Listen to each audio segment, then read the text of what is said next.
Hey, Bigfoot, Dogman. You heard about it? Is it true? Is it wise tales? Hey, or is Bigfoot the world champion of the universe, hide and go seek champion? Hey, I've got some people here tonight that's going to answer them questions for us. We got a great show. We'll be right back.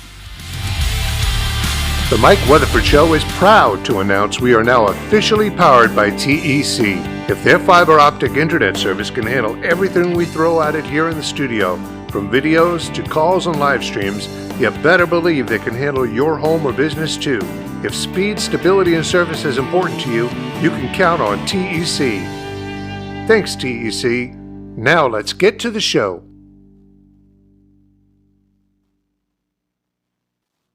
Hey, I'm Bobby Kill, and you're watching the Mike Weatherford Show. Recorded live in the studios of Brewer Street Mafia. This is a Red Dog Fred production.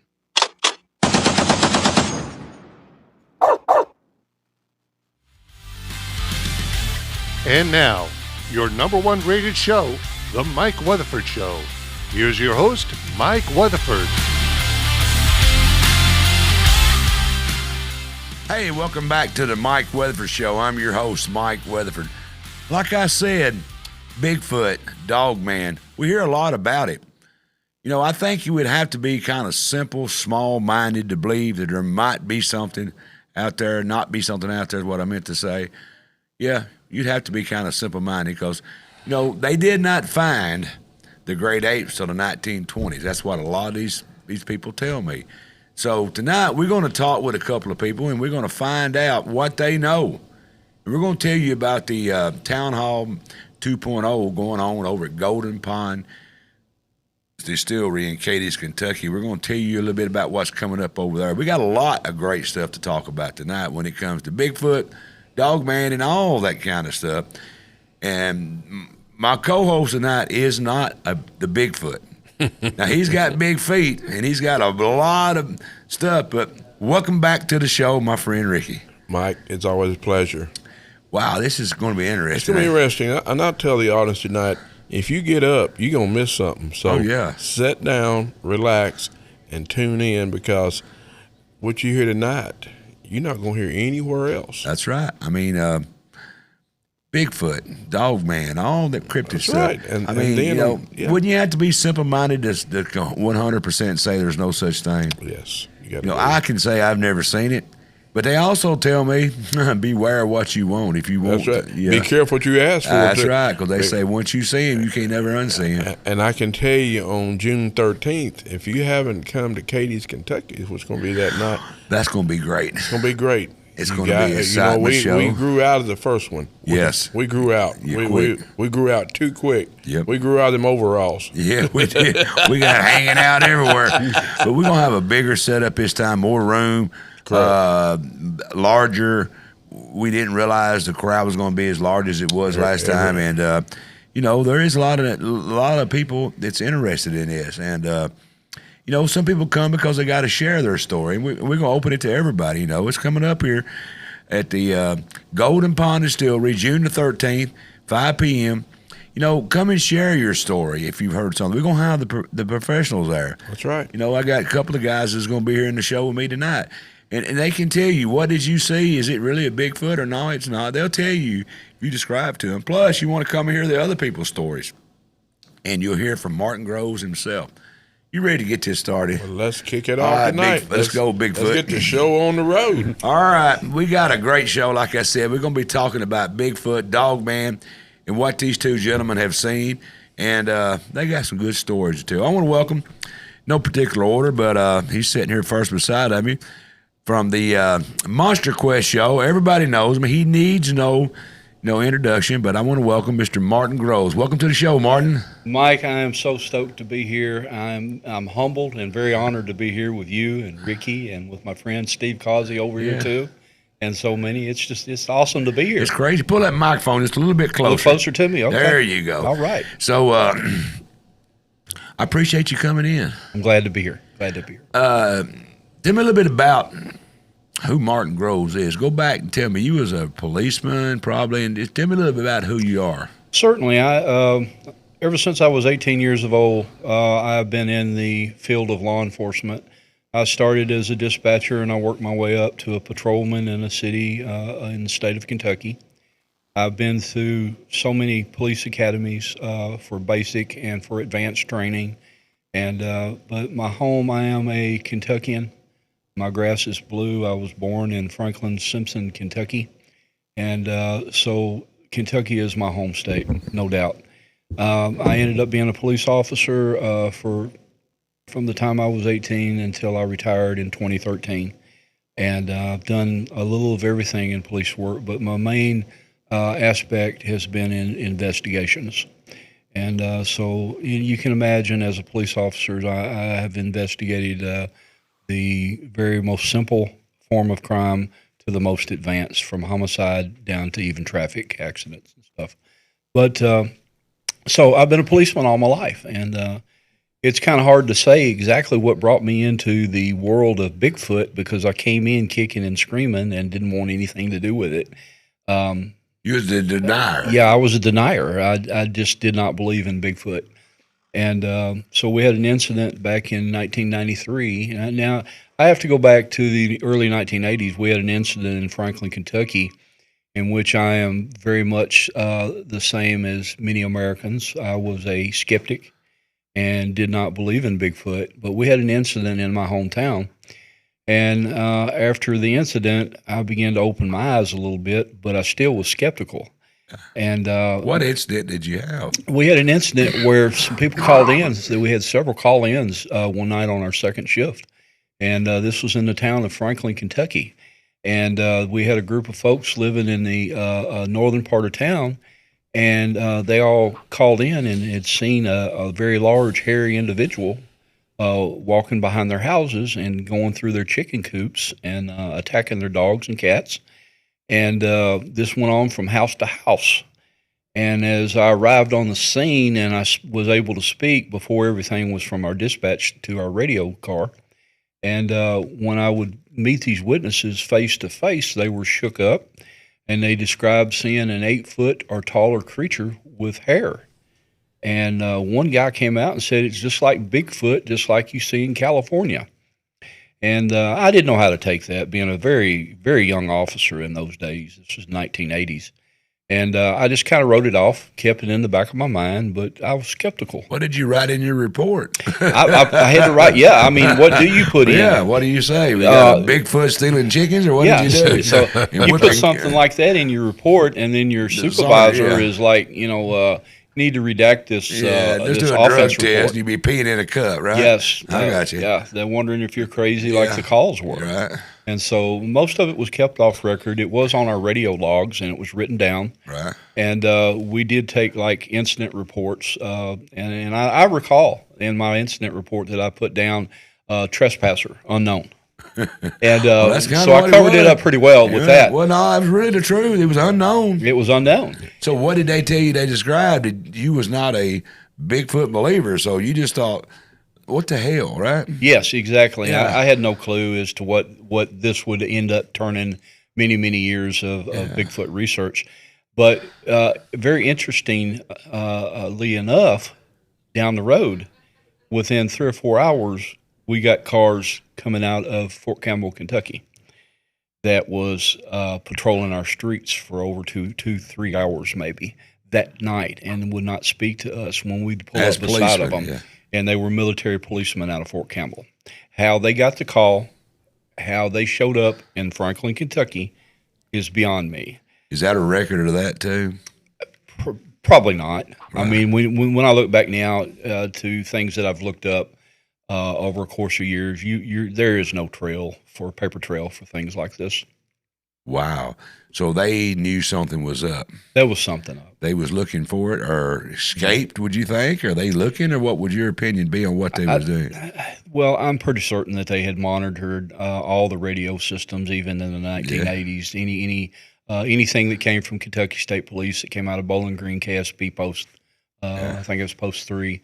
And but anything that was put on a radio, our military operations would have been listening to that. So your first encounter was not really an encounter, but it was an encounter. It was an encounter with people that had an encounter. Is that correct to say? Very much so. There's quite a few people in that episode there. It wasn't just one person. It was a lineup in a neighborhood, you're claiming. It was an entire neighborhood. Yep. Wow. Well, they telling you, describing the same thing over and over every time you would go to a different home or something? Almost the same description that was given. And some of them would say things like, well, we don't really know what we saw, but we know it was big. We know it was hairy. Color variations would go, from dark brown to black. Right. And but these were what I call model citizens. These were pillars of the they're community. telling you what they seen. Yes, they were. That's pillars all of it the is. community. They didn't a bunch of guys get together one night and say, let's call the popo and come up with something crazy. So there's something did go on. Mm-hmm. What went through your mind? Because had you even considered Bigfoot as something in your vocabulary, or had you ever studied it, or just heard about it like the rest of us did and just kind of said, and went on until that happened? I was raised by my elderly grandparents and even my parents when they were working. So I was taught to be extremely respectful of our elder citizens. Right. So of course I took them very serious. And if the story comes out later on tonight, I'll tell you a story that relates to making certain that you respect people when they call in. Well, sure, the police or sheriff's department. Yeah. So I took them serious. I just didn't know what to make of it. Gotcha. And I knew these were most of these folks in this one community, and I'll spare them the address because I'm certain some of them are still living, and I know where the community is now. And so all of those folks, the majority of them in that one area, these were all God-fearing people that went to church every Sunday, and any time that the doors of the church was open. So you would, like any call, you took it serious, and you kind of knew them people was serious. So. Wow! So that was your first.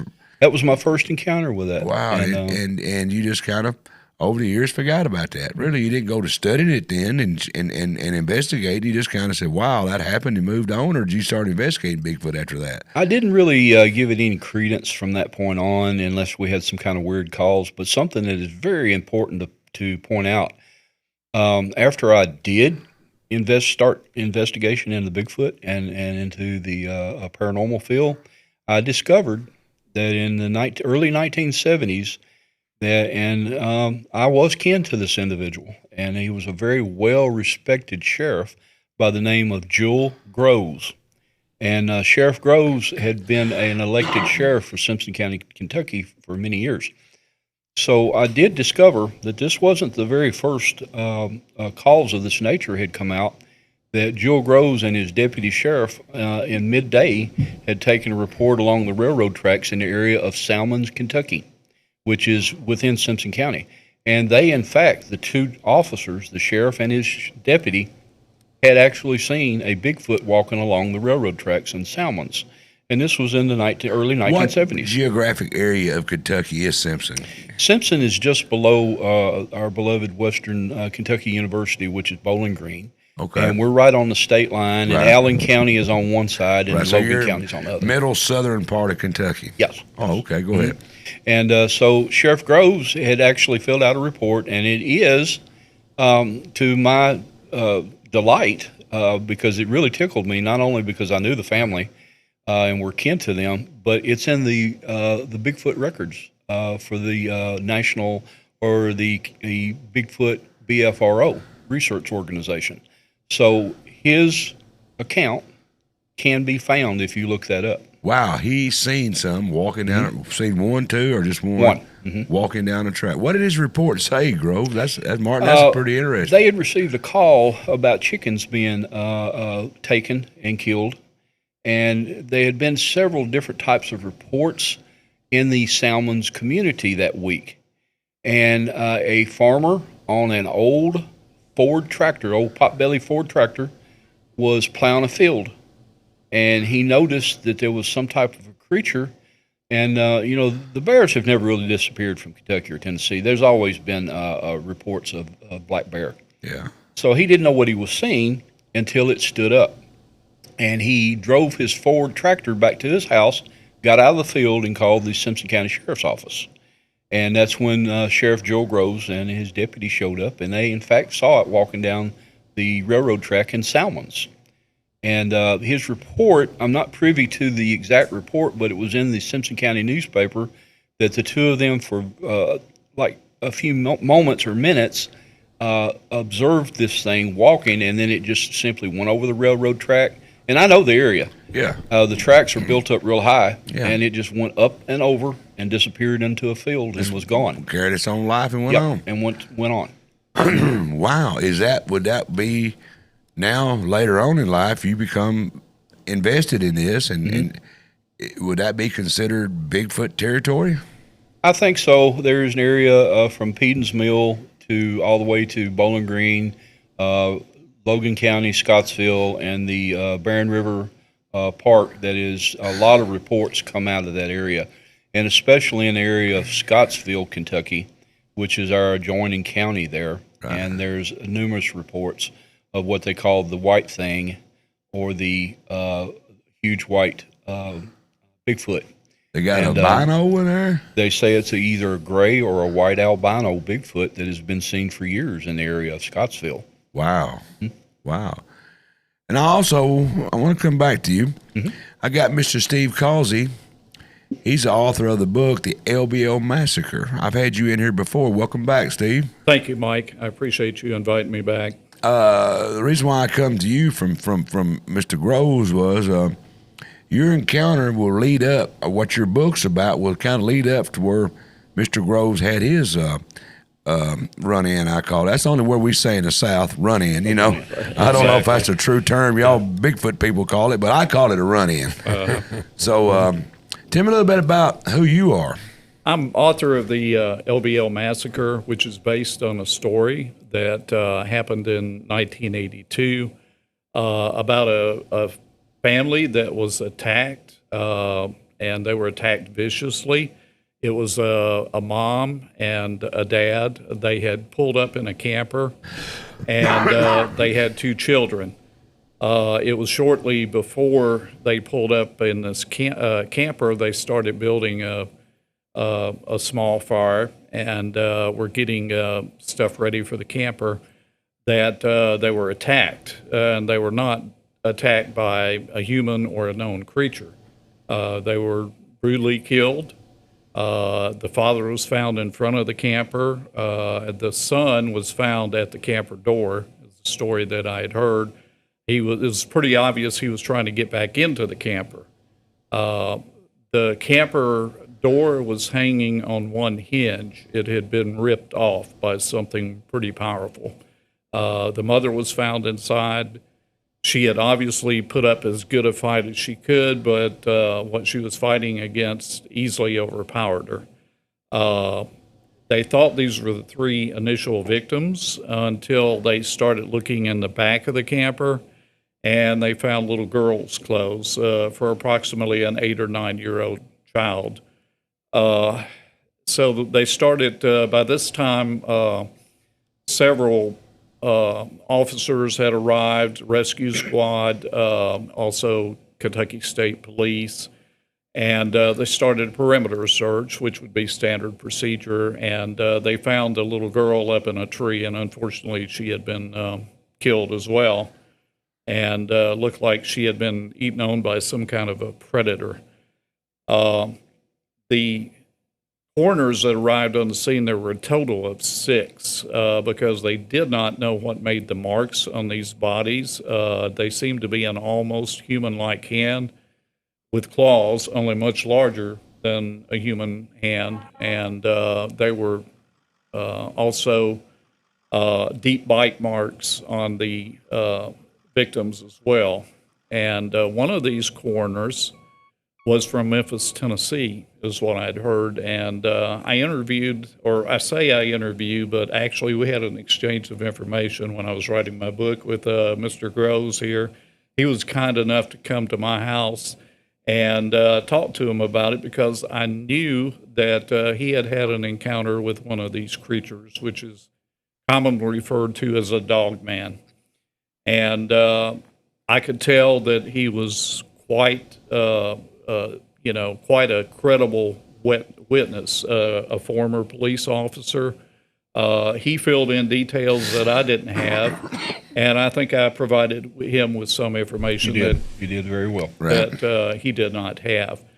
But as you'll recall, on Mike's first show, toward the end of it, I asked for any credible witnesses that might have information. Oh, Mike, you talking about my show last time? Show. Last time you was in here, I got you. Last time I was in here, to come forward, and thanks to Mike Weatherford, a witness came forward that literally was beyond what I ever could have imagined. And those people that watched the first show, realized that I had kind of asked for anybody to come forward. This witness had firsthand information of the massacre in 1982. This information comes from a patrol officer that was on the scene. This officer was able to confirm that there was an attack in the land between the lakes in 1982, and it was described as a vicious attack. And a lot of times when you hear stories of a vicious attack, that involves a dog. And also, this witness was able to confirm that the military was on the scene, and this military unit was from Fort Campbell. They called in this unit, and this unit, as I heard it, was able to cull a creature in the land between the lakes. They loaded it on the back of a deuce-and-a-half truck, which is 2.5-ton military truck, and hauled it away. This whole incident was covered up, and that's why you'll find no written articles on it. You'll find no newspaper articles, and you'll find no television stations that have information of it. And I think Mike and Martin both can attest. It was very easy to verify that this witness was credible. Yeah, we did the last show, and I was contacted by someone that if I said the name, anybody in the area would know this person, would say, yeah, they're very, very credible. And they contacted me, and they said, I watched the show with Mr. Causey, and I got to tell you some things that went on. I said, well, you're talking to the wrong person, so I hooked you up with them, and you got a conversation with them, and then through a phone, I went into their house and put the phone on speaker and allow you and them to talk. And then I kind of went back and talked to them again for you, representing you, and all along, I was still neutral. I don't know what's going on. You understand that. And then I finally hooked you up to meet them in person. And they're very credible people. The story is 100% credible from this person. And I promised I promised them that I would not disclose their name to them. And I told you the same way that I would protect this person with all my might. And you've been a man of your word. You've kept that to your secret because people doesn't accept the Bigfoot, the Dogman. Y'all know it. You fight that stigma every day, and some people think if you say that, you're crazy. Well, I don't have to worry about it. I'm crazy anyway. So, it's not going to affect me. Right, Ricky? More than crazy. That's right. It's not more than crazy. What they going to, if you're crazy, they're going to say he's more crazy? I mean, is there a plural for crazy? I don't think there is, right? No. So his area was in 83, correct? 82. 82. April of 82. Let's you and I move up to your run-in. What year did that happen? In 1993, and just briefly for time's sake, a fellow officer that I'd worked with and highly respected, and we were considered two of the upper. I can't say the word best. I'm very humble, but the sheriff considered us as some of his best deputies. I got you. And but somebody's. I think. Okay. There we go. So approximately 10 years. Mm-hmm. It'd be kind of 10 years to the month because you hunt turkey. I think what you was doing is probably that's April season. Mm-hmm.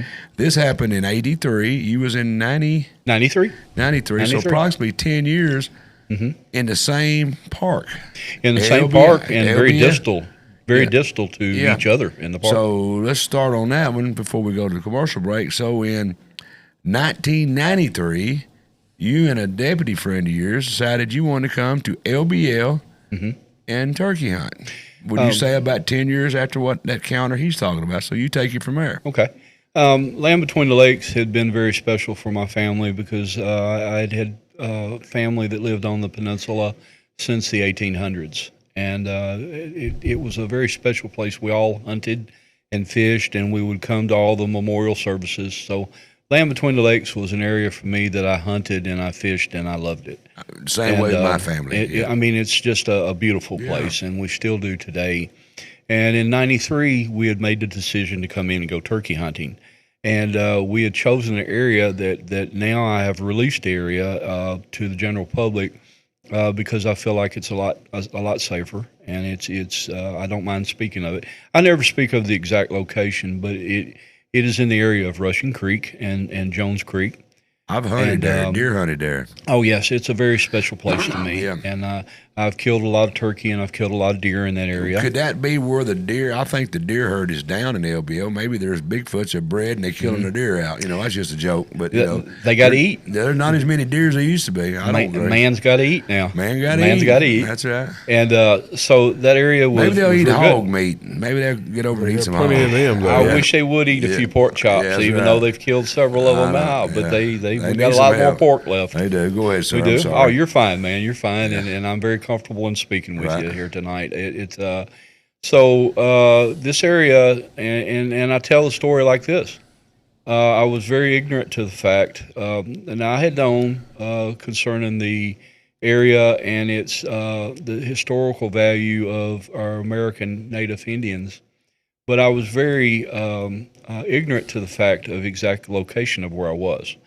And I just knew it was a prime area for hunting and fishing. And but later I would discover this is an area that it is a sacred area, and it is an area where our Native American had lived and had buried in their burial sites in this immediate area. But to us, this was a hunting spot, and it was prime for the turkeys, and that's what we were in there for. So, long story short, we go into this area, and we had contact with some animals that are not supposed to exist. And we saw things that by all rights don't exist. But we were attacked in our camp that night. They came into our camp.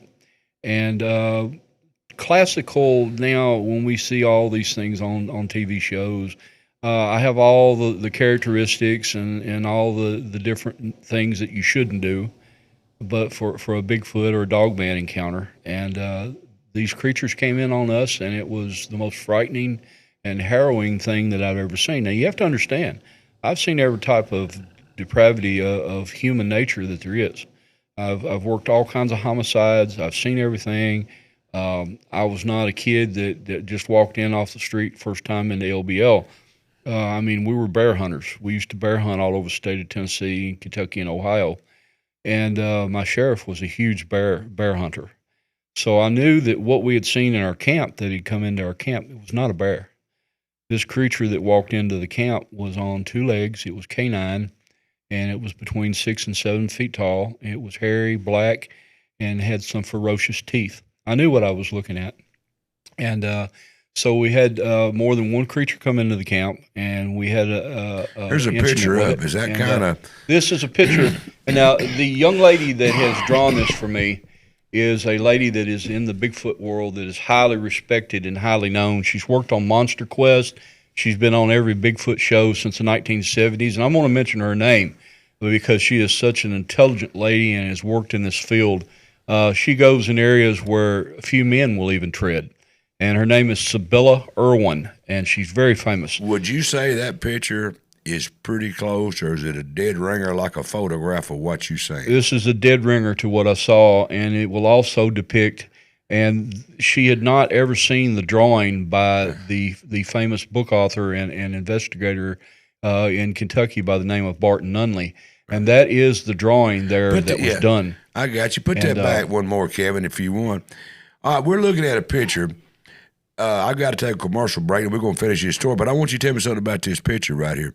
Okay. How tall? You say 6 to 7 foot tall. 6 to 7. How wide are shoulders? Is it wider than me? I'm a big guy. 4 to 4.5 feet. Yeah, it's bigger than me. How thick would you say the chest is? The chest is hard to say with the 4 to 4.5 feet, but it was massive and it was extremely muscled out. And then it narrowed or tapered down to its waist. And I could see from the knees up, and that's the reason why she put the fog in. Right. Plus the fact that we had fog come into our camp that night, Right. which is a key issue for any sighting in Land Between the Lakes, a silverish gray fog that comes in. Right. And so what you've got is a very accurate depiction of what she had drawn for me. And she did this. It took her many hours to do this. Right. And she also has been used many times by police agencies and by other folks to do as real-life sketches or sketch artist drawings for this. Before I go to commercial break, I got a viewer that asked a question here. It's from a YouTuber. He asked, his family living near Fort Henry and Mint Springs area for many years, and they have never seen anything like what y'all say. He doesn't understand how these Dogman and cryptids just showed up after everyone was forced to move out of LBL. Basically what he's saying, is there a connection? I do believe that there is a connection, but we have to go back to the dates and times of the Indians. We have the shadow creatures and dogmen that are depicted from mouth to ear for the historical part of the Cherokee and Shawnee. So these creatures have always been there. Right. We get back, I wanted you to go into details about what us Southern people call, your run-in with the Dogman. I want to hear the details and ask you some questions about it. So we're basically ready to take a commercial break, but I got my associate producer walking in here. What in the What are you doing? I don't have a clue. He can't get that chair over here. He's trying to get a chair over here. He's trying to be Bigfoot tonight. He's Bigfooting me. What in the world? What is that? What do you got in your hand? All right, now, y'all guys are always trying to get me. What in the hell is this? What are you doing? Grady. What? Grady. Yeah, Grady we've the been working Bigfoot. at. The other day when we were at the Shamrock down there talking to Mr. Steve Sweat. Yeah. Sweat. Yeah, I was back in the background kind of looking around. We're trying to find the Grady connection to Buford Pusser. Yeah, we are. They stopped making this in the 1970s. Mm-hmm. But if anybody had a bottle of Ripple, it would have been Grady. That's right. Wow. That's another clue. That is another clue. Ripple. So, Ripple, folks, look at this right here. Y'all remember on Sanford and Son, they always talked about drinking Ripple. I didn't even know it is even a real thing, Ken. So it's real. Ripple, this is a glass jar. Hold on. It's Ripple. That is a real thing. I'm not 100%, but I think it belonged to Whitman Mayo when he came to film the Buford Pusser, Yeah, with the stick. Yeah. You showed me that, and I told you to work on that. We have been working, trying to find out the connection between Grady off of Sanford and Son. When you go to the Buford Pusser Museum, there's a film you watch, and they've got Grady on this video holding a Buford Pusser stick. And me and Ken, being like we are, what the hell's the connection between... He left us a clue all those years ago, and he went to the Shamrock because he knew. Yeah, he knew what was going on at the Shamrock. Yeah. So there it is, folks.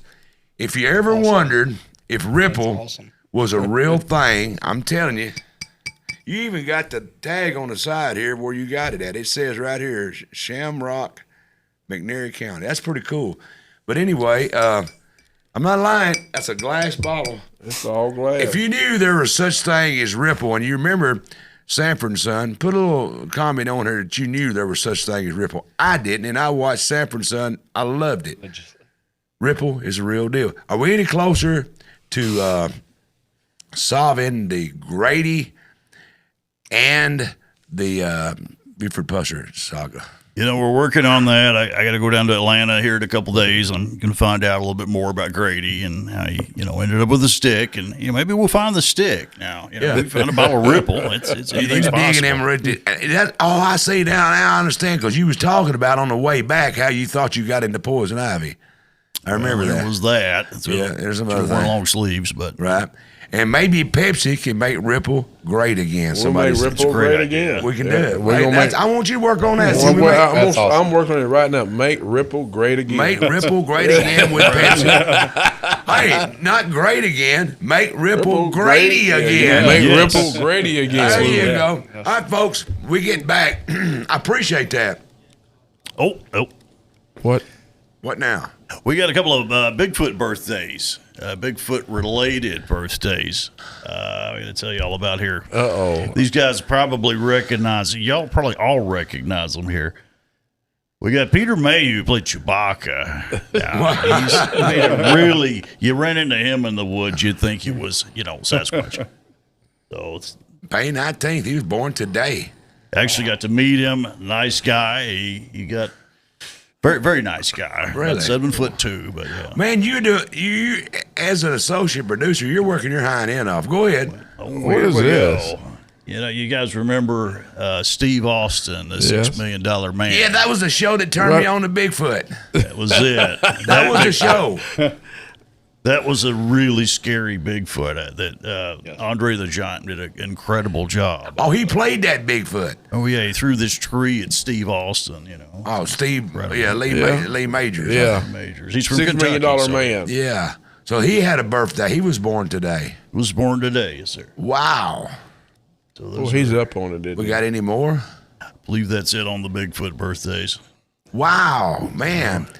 I appreciate everything you've done. You have really keep this Ripple bottle. I want to keep that in my collection. You can still see the mud in it. Look, there's still mud in that bottle. It ain't mud. It's been sitting there. It ain't mud. But it ain't mud. The mud, the Ripple done stacked it. Oh, okay. Hey, I want you to report back on the Grady debacle. Absolutely. You're going to Atlanta. Absolutely. All right, just tell them to give you the credit card and get off down there and come back with the Grady debacle. I want to know. More evidence.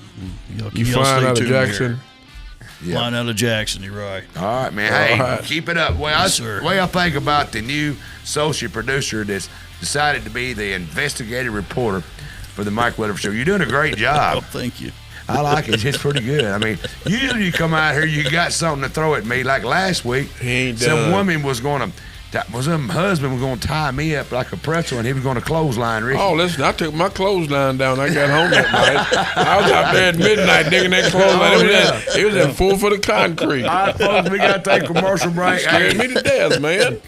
Tell everybody how much you appreciate what our newest member of the team here, Ken's doing. When we get back, Mr. Martin Groves, Mr. Steve Causey will be here. Martin's going to finish up his story. I'm going to make him get into details. I want to know about this thing that looked like a dog and a man and convince me, your humble host, or was he drinking Ripple? I don't know. We'll be right back.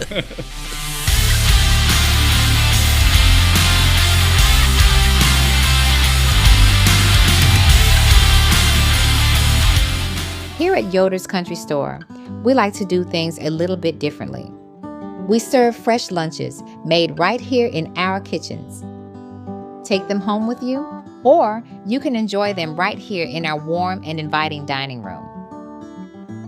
A full deli with meats and cheeses sliced fresh, just for you. Fountain drinks, hot coffee, or delicious fruit smoothies. Add the finishing touches. Natural and organic products, as well as locally sourced foods you won't find anywhere else. We even carry canning supplies and hard-to-find country staples. And of course, friendly service every time you visit. And we're owned and operated by Amish and Mennonite families. Order for bill is ready.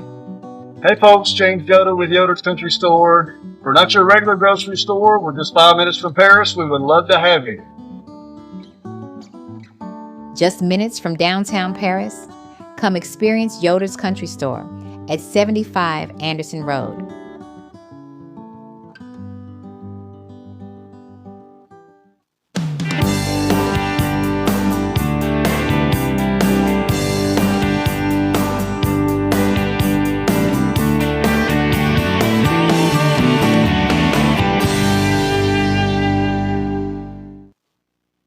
Is your tank on empty? For best gas prices in town, fill up at 54 Fuel Mart, 1213A Westwood Street. And don't forget your other tank. Grab hot fried chicken, wings, pizza, and on Tuesdays and Fridays, the best fried fish around. Got a sweet tooth? We've got freeze-dried candies, candy bars, and more. Rainy day? Stay dry and use our drive-up window. Farmers, we've got your dyed diesel plus parking for big rigs. Open 5 a.m. to 10 p.m. every day. If you're feeling lucky, play the lottery or grab a scratch-off while you're here. 54 Fuel Mart at the Westwood Y. More than just fuel.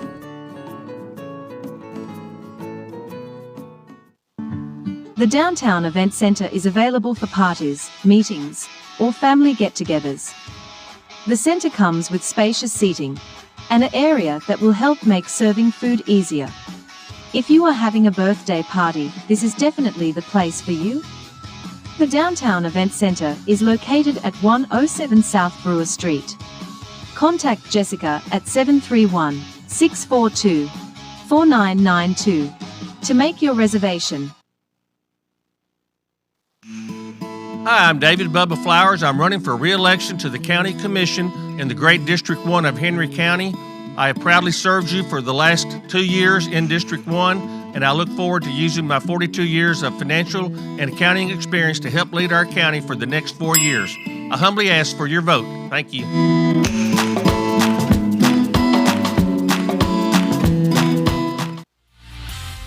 All right, folks, we got another show. We're continuing this little series we're doing about Bigfoot Pusser.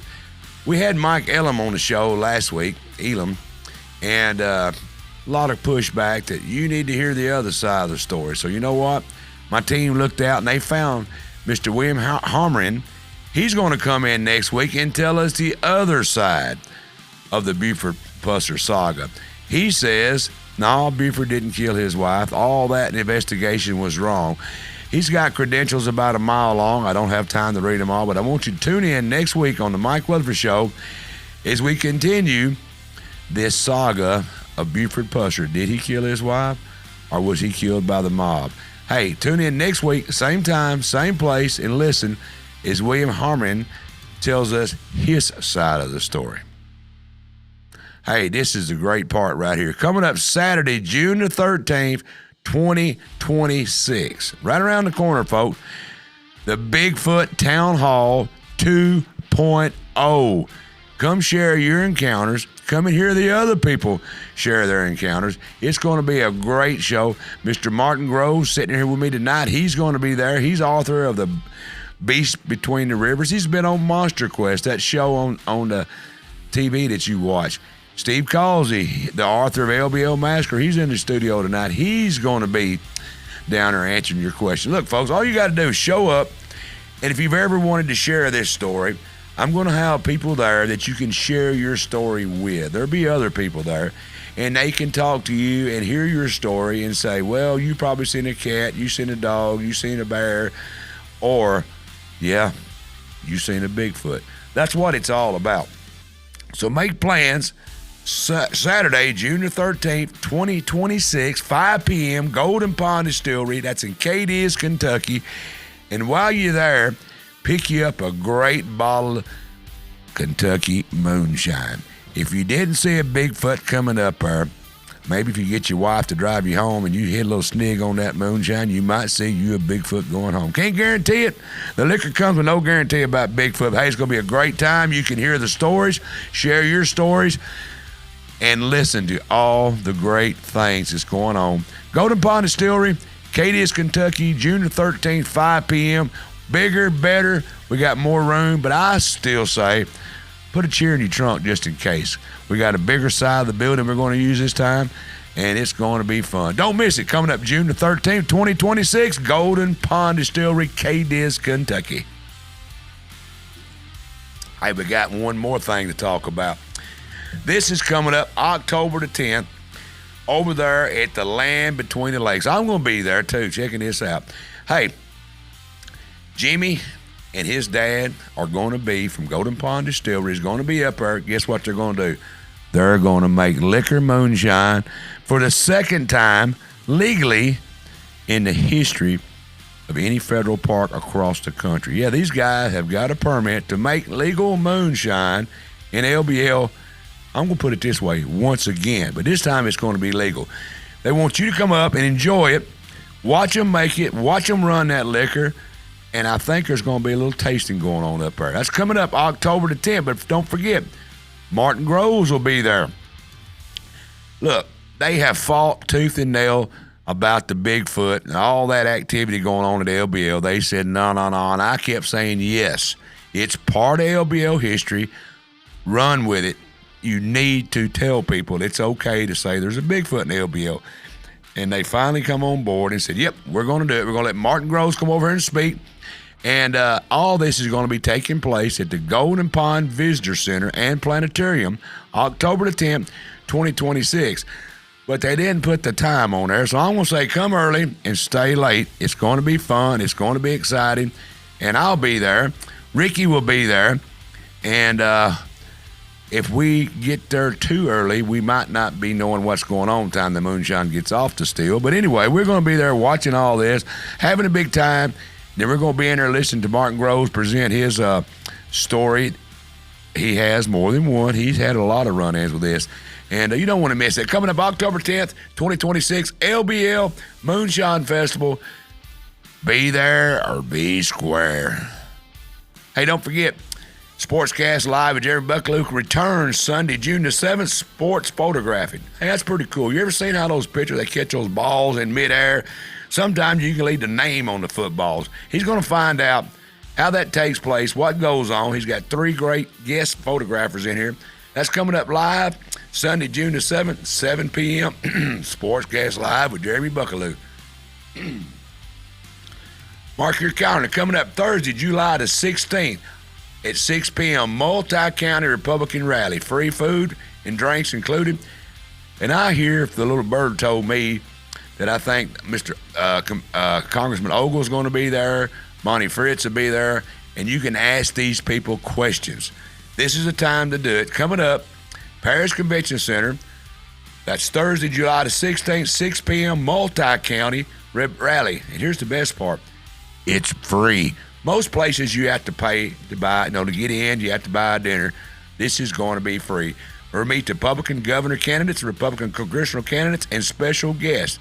Hey, there'll be more information coming up in weeks. That's coming up July the 16th, 6 p.m., Paris Convention Center, right there on Wood Street. Try to make plans now. Memorial Day is coming up, May the 25th. Memorial Day ceremony at the Henry County Courthouse is at 8 a.m. Event is hosted by the Henry County Veteran Council and Unforgotten Motorcycle Club. It's a very moving ceremony, and we hope to see a huge crowd there. Look, without these guys that we're honoring, I couldn't do what I do. We might even be speaking German, Japanese, Russian. We could be speaking a lot of different language. You owe them, before you fire up the grill Monday, you grill your hamburgers, hot dogs, and steaks, you owe these guys. They're our fallen heroes. They're our warriors that give their life so we can do what we do. So don't forget that. That's coming up Memorial Day, which will be Monday at 8 a.m. Get up a few minutes early. Run up to the Henry County Courthouse or to your local, wherever you're watching me from. I know they're doing it all over the country. Be there and help us get the warriors that didn't come back. That's coming up Memorial Day. Then we got the May the 23rd from 7 to 9 p.m. The Whiskey Ridge Pickers will be at the Heritage Center Annual Spring Fundraiser. Tickets are $25. Beer and wine bar available. It's going to be a great fundraiser for the Heritage Center coming up May the 23rd, which is right around the corner from 7 to 9 p.m. Don't miss it. Hey, don't forget the Peller Advantage. 30,000 of them being printed in 9 counties. You can place your 20-word classified to run for 4 weeks for $10. This is the best part. Every issue comes out with all the great episodes of the Mike Weatherford Show, Tennessee Informer, and Sportscast with Jeremy Bucklew. They're all listed right there, so you'll know what we're up to here at the Mike Weatherford Show. Hey, pick up your free copy today. Don't forget, we're growing faster and bigger. We're growing the team. We're doing all the great stuff. We're on Facebook Live. We're on YouTube Live. We're on Spotify. We're on all the major platforms. We want to find out more about what's going on at the Brewer Street Mafia and the Kill Media. Go to www.myparishtv.com. You'll get more information.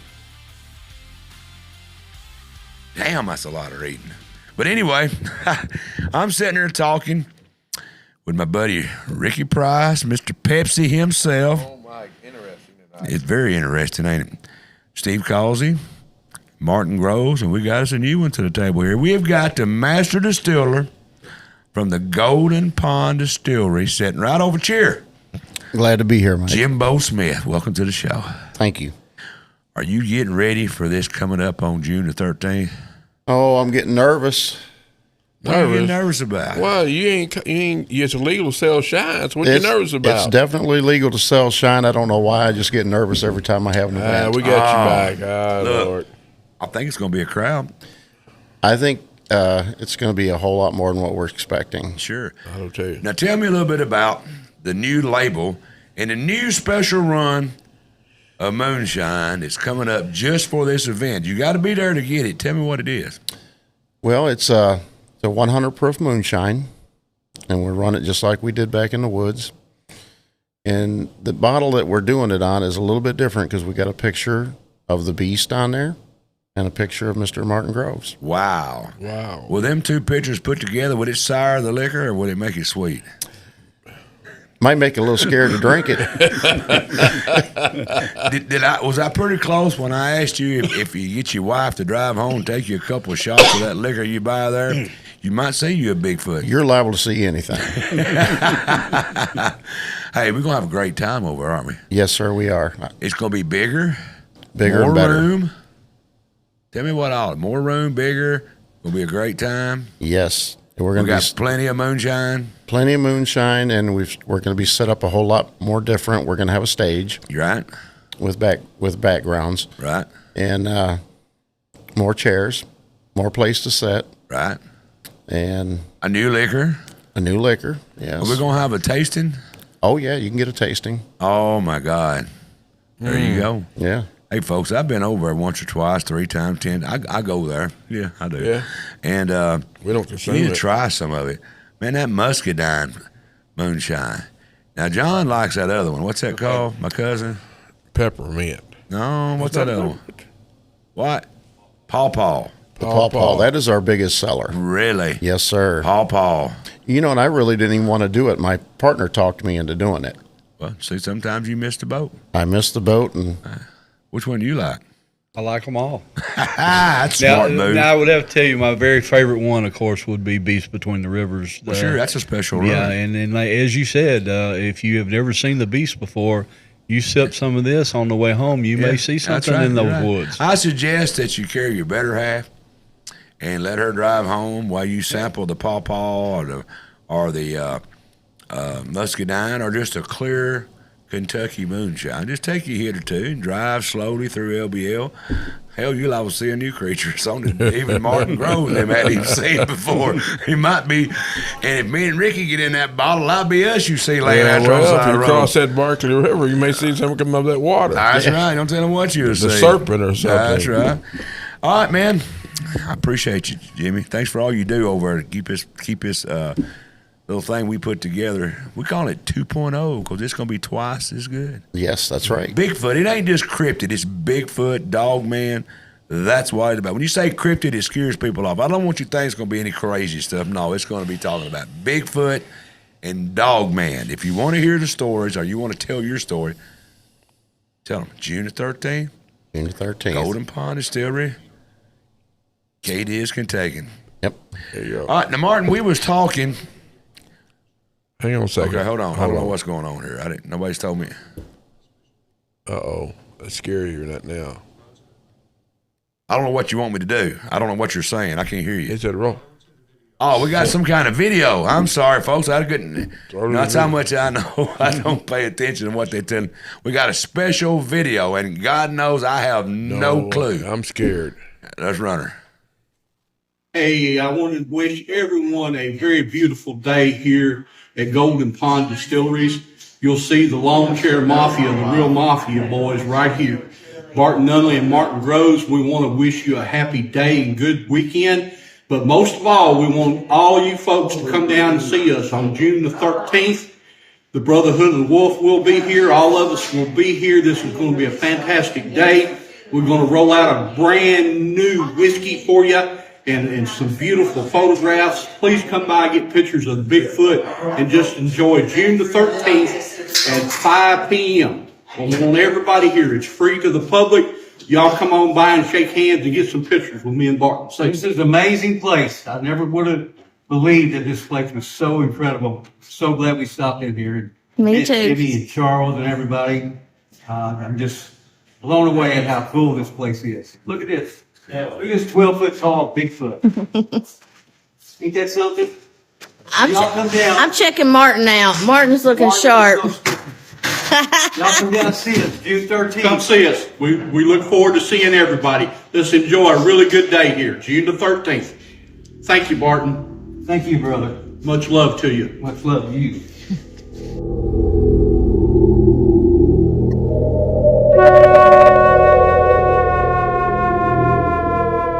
Martin Groves, that woman says she was checking you out. I'm telling you, and I had to have an extra bath that day and put on my Sunday meeting clothes. Kind of looks studly standing there with that gun in you. That is a real one. I collect Thompson subguns, and that's a 1927 A1 Thompson with a 100-round drum. Well, the day that you went turkey hunting, don't you wish you'd had it with you? If I had had that with me, I don't think I'd had any fear whatsoever. I mean, that was tried and proven. Yeah, them 45. Well, that 45 caliber stopped that thing that you seen. I think it would definitely stop him, or at least scare him, stunt some growth on him. That's right. Go ahead, tell us our story now. Let's get back to that. You and was it a fellow deputy? It was another deputy that I had worked with. We worked the same shift. Is he still around? Still alive? No, unfortunately, he has passed away. He passed away in 2017. Right. So y'all decided to go LBL hunting. You got into an area that you found out later was kind of a Native American area that had some burial in the area, and but it turned out to be the perfect place to turkey hunt. It turned out to be and you know, because you're a turkey hunter, and Jimmy and his father, and this was an excellent. I couldn't have asked for a better place to go in. Couldn't have built it better. He couldn't. It was like a dream come true. So, how did the attack happen? Did it happen while you was hunting? Carry me back to that date and tell me the story of everything. I want to hear it all the nitty gritty. Okay.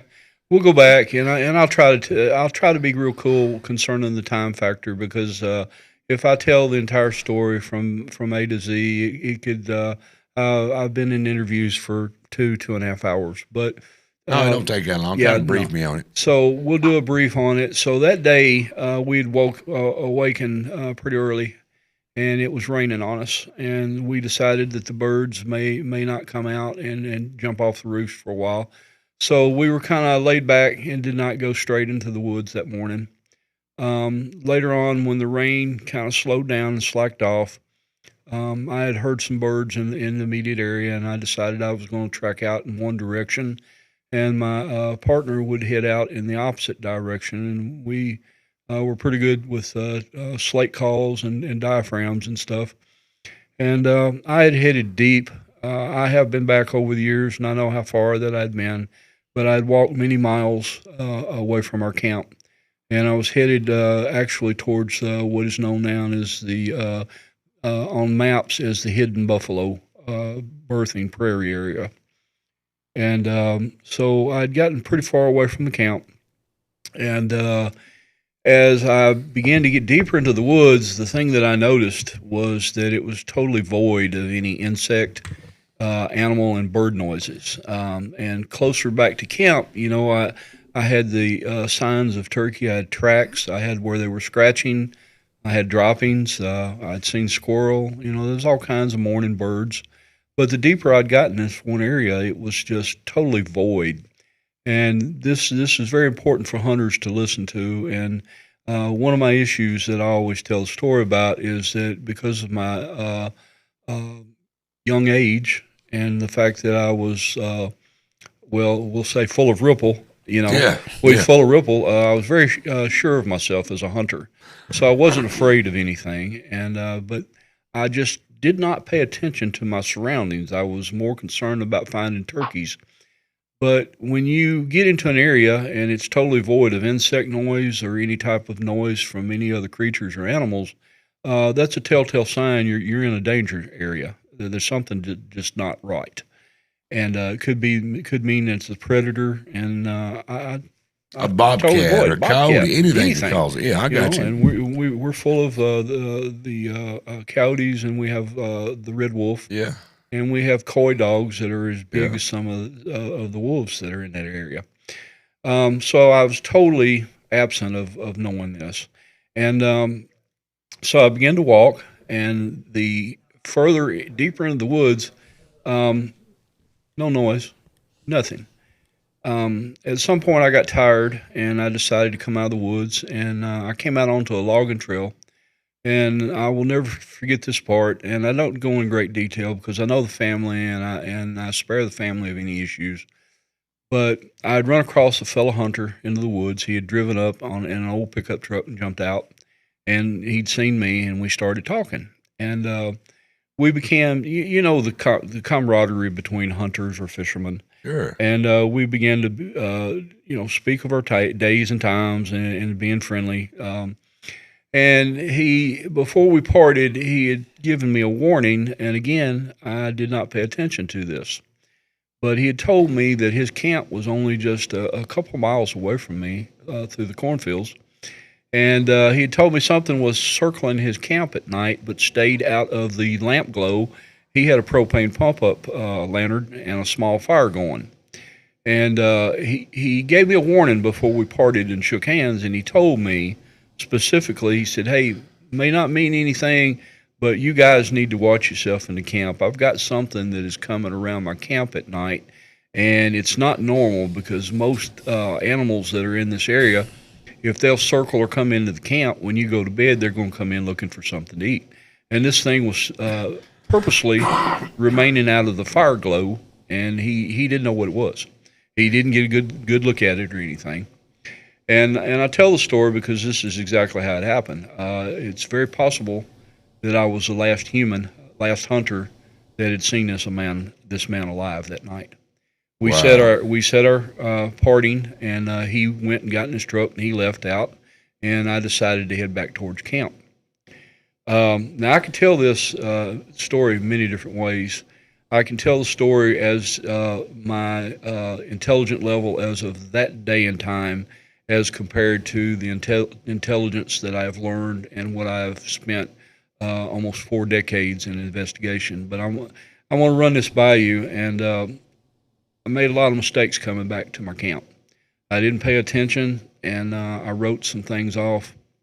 Going back to the camp, I heard some noises in the woods. And these were noises that are, by all means, are not accustomed to being in the woods. I heard a metallic sound that sounded like a huge metal door opening. And I should have, at that point right then, had frozen and realized the situation, that there was something just not right. I knew that there were no barns in the area, and we both know that there's no structures in that immediate area. But what that metal noise was an indicator, and very significant, that I should have been paying close attention to what was happening around me. If you go to the Missing 411 saga with David Paulides, the metal sound is being heard many times by hunters. What is it? And in my belief, it is either a portal or it is some type of a dimension. And I realize we spoke of this off camera earlier, but it's just a fact with Bigfoot. There are other factors that is not normal.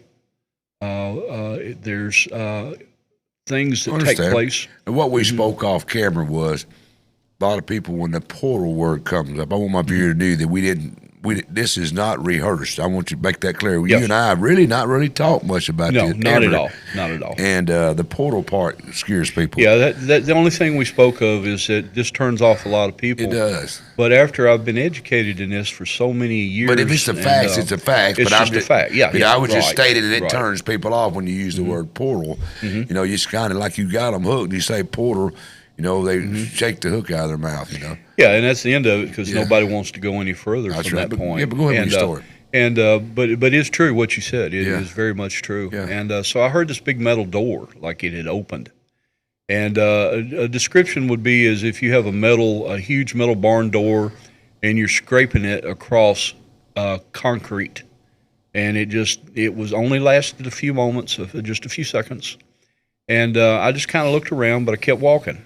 I also heard some things in the woods that, to me, and I'm going to use a word that my grandfather used to use. I heard what I thought were two rocks being clampered together. They were being struck together. And I looked around.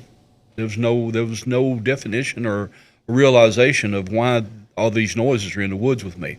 Now, we speed up a little bit, and as I'm walking back to the camp, I've heard these noises, but because I'm so sure of myself, I'm just writing it off, man. I've got all these weird, I'm ignoring it. Yeah, I do that. I'm ignoring that. Deer hunting, and I've never seen anything, but I ignore stuff that maybe I need to pay attention to, but go ahead. Yes. And so as I'm going back, and I hope that somewhere down through, as the story goes, I'm able to relate this back down to something that is biblical, because it does fit hand in glove. As I'm going back out of my peripheral vision, I'm hearing something to the right side of me as I'm heading back to Russian Creek. And in the very corner or peripheral vision, I'm seeing objects running, and they're keeping up with me. And I believed at the time that I had a pack of coyotes or something, or the possibility of a hunter's dog in the area, that maybe somebody is running trial dogs or something, you know. And normal explanation is what you were searching for. I'm hunting for anything feasible that would write this off and make me feel a little bit easy about it's taking place. But the one key thing that I noticed as I'm walking and progressing back to my camp is that if I stopped, the animals stopped. Now, you've been into LBL, you and Ricky both, and all of us have, and you know that our visibility is very low for spring foliage. And I could tell that they were animals. I could tell that they were on all fours, or they're quadrupedal, and that. But it was so strange that if I stopped, they remained still. If I began to walk, they began to pursue. And I wrote this off. I really believed that I was dealing with coyotes in the woods, and you've seen many of them. From your camp? I was probably still at that point at least 2 miles. Wow. So I was way out of my camp. Yeah. And at some point I kind of wised up, and I made the decision that, okay, whatever's following me, this is not completely normal. If it was hunters' dogs, they would probably come in and check me out and kind of sniff me up, and I could pet them. So I sped up to a brisk walk, and then all of a sudden I just shut down and I stopped. And when I did, they continued in my peripheral vision, and they came to a screeching halt. All of a sudden, but it was like a 3 or 4 second time delay. I got you. I stopped, boom, boom, boom, boom, boom, and then they stopped. At one point, I saw a patch of hair, and that's all I could make out. And I really thought it was huge coyotes coming in on me. In any event, at some point in time there, I decided I always walk with an empty chamber on my old shotgun. And at some point, it got to me enough that I chambered a round into the barrel, and then I began walking. As I'm getting closer to camp, these things are keeping distal to me. They never come into me, but they still remain in like a safety zone away from me. They did not approach any closer. Now, we're talking, this is beginning to get late afternoon. And it's getting, to that magic time we call the dusk time. And I see something in front of me as I'm getting closer to camp.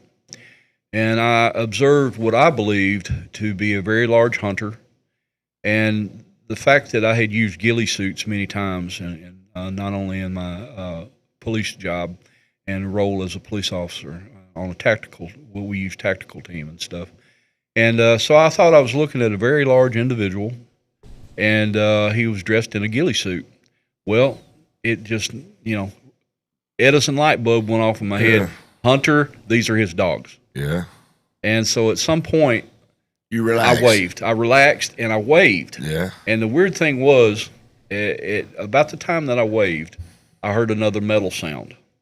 And as I turned to look to where the metal sound came from, the individual standing in front of me beside the tree, he disappeared. So I took it in my head that he walked behind this huge tree. And I kept looking, and it hit me. Most hunters will wave at each other. You acknowledge each other in the woods, especially when it's turkey season. You're going to say, "Hey, I'm over here. Don't shoot towards the bird towards me this way." But I looked up towards this tree, and this guy was gone. And okay. I just wrote that off as well, and I kept going back to my camp. So I've had all these situations that's popped up as I'm going back to camp. I get back to my camp. I can smell the smoke going. I know that I'm closer. I lose eyesight with these creatures, with these coyotes or wolves or whatever it is that's followed me. I get back to camp, and my partner, I could see his face.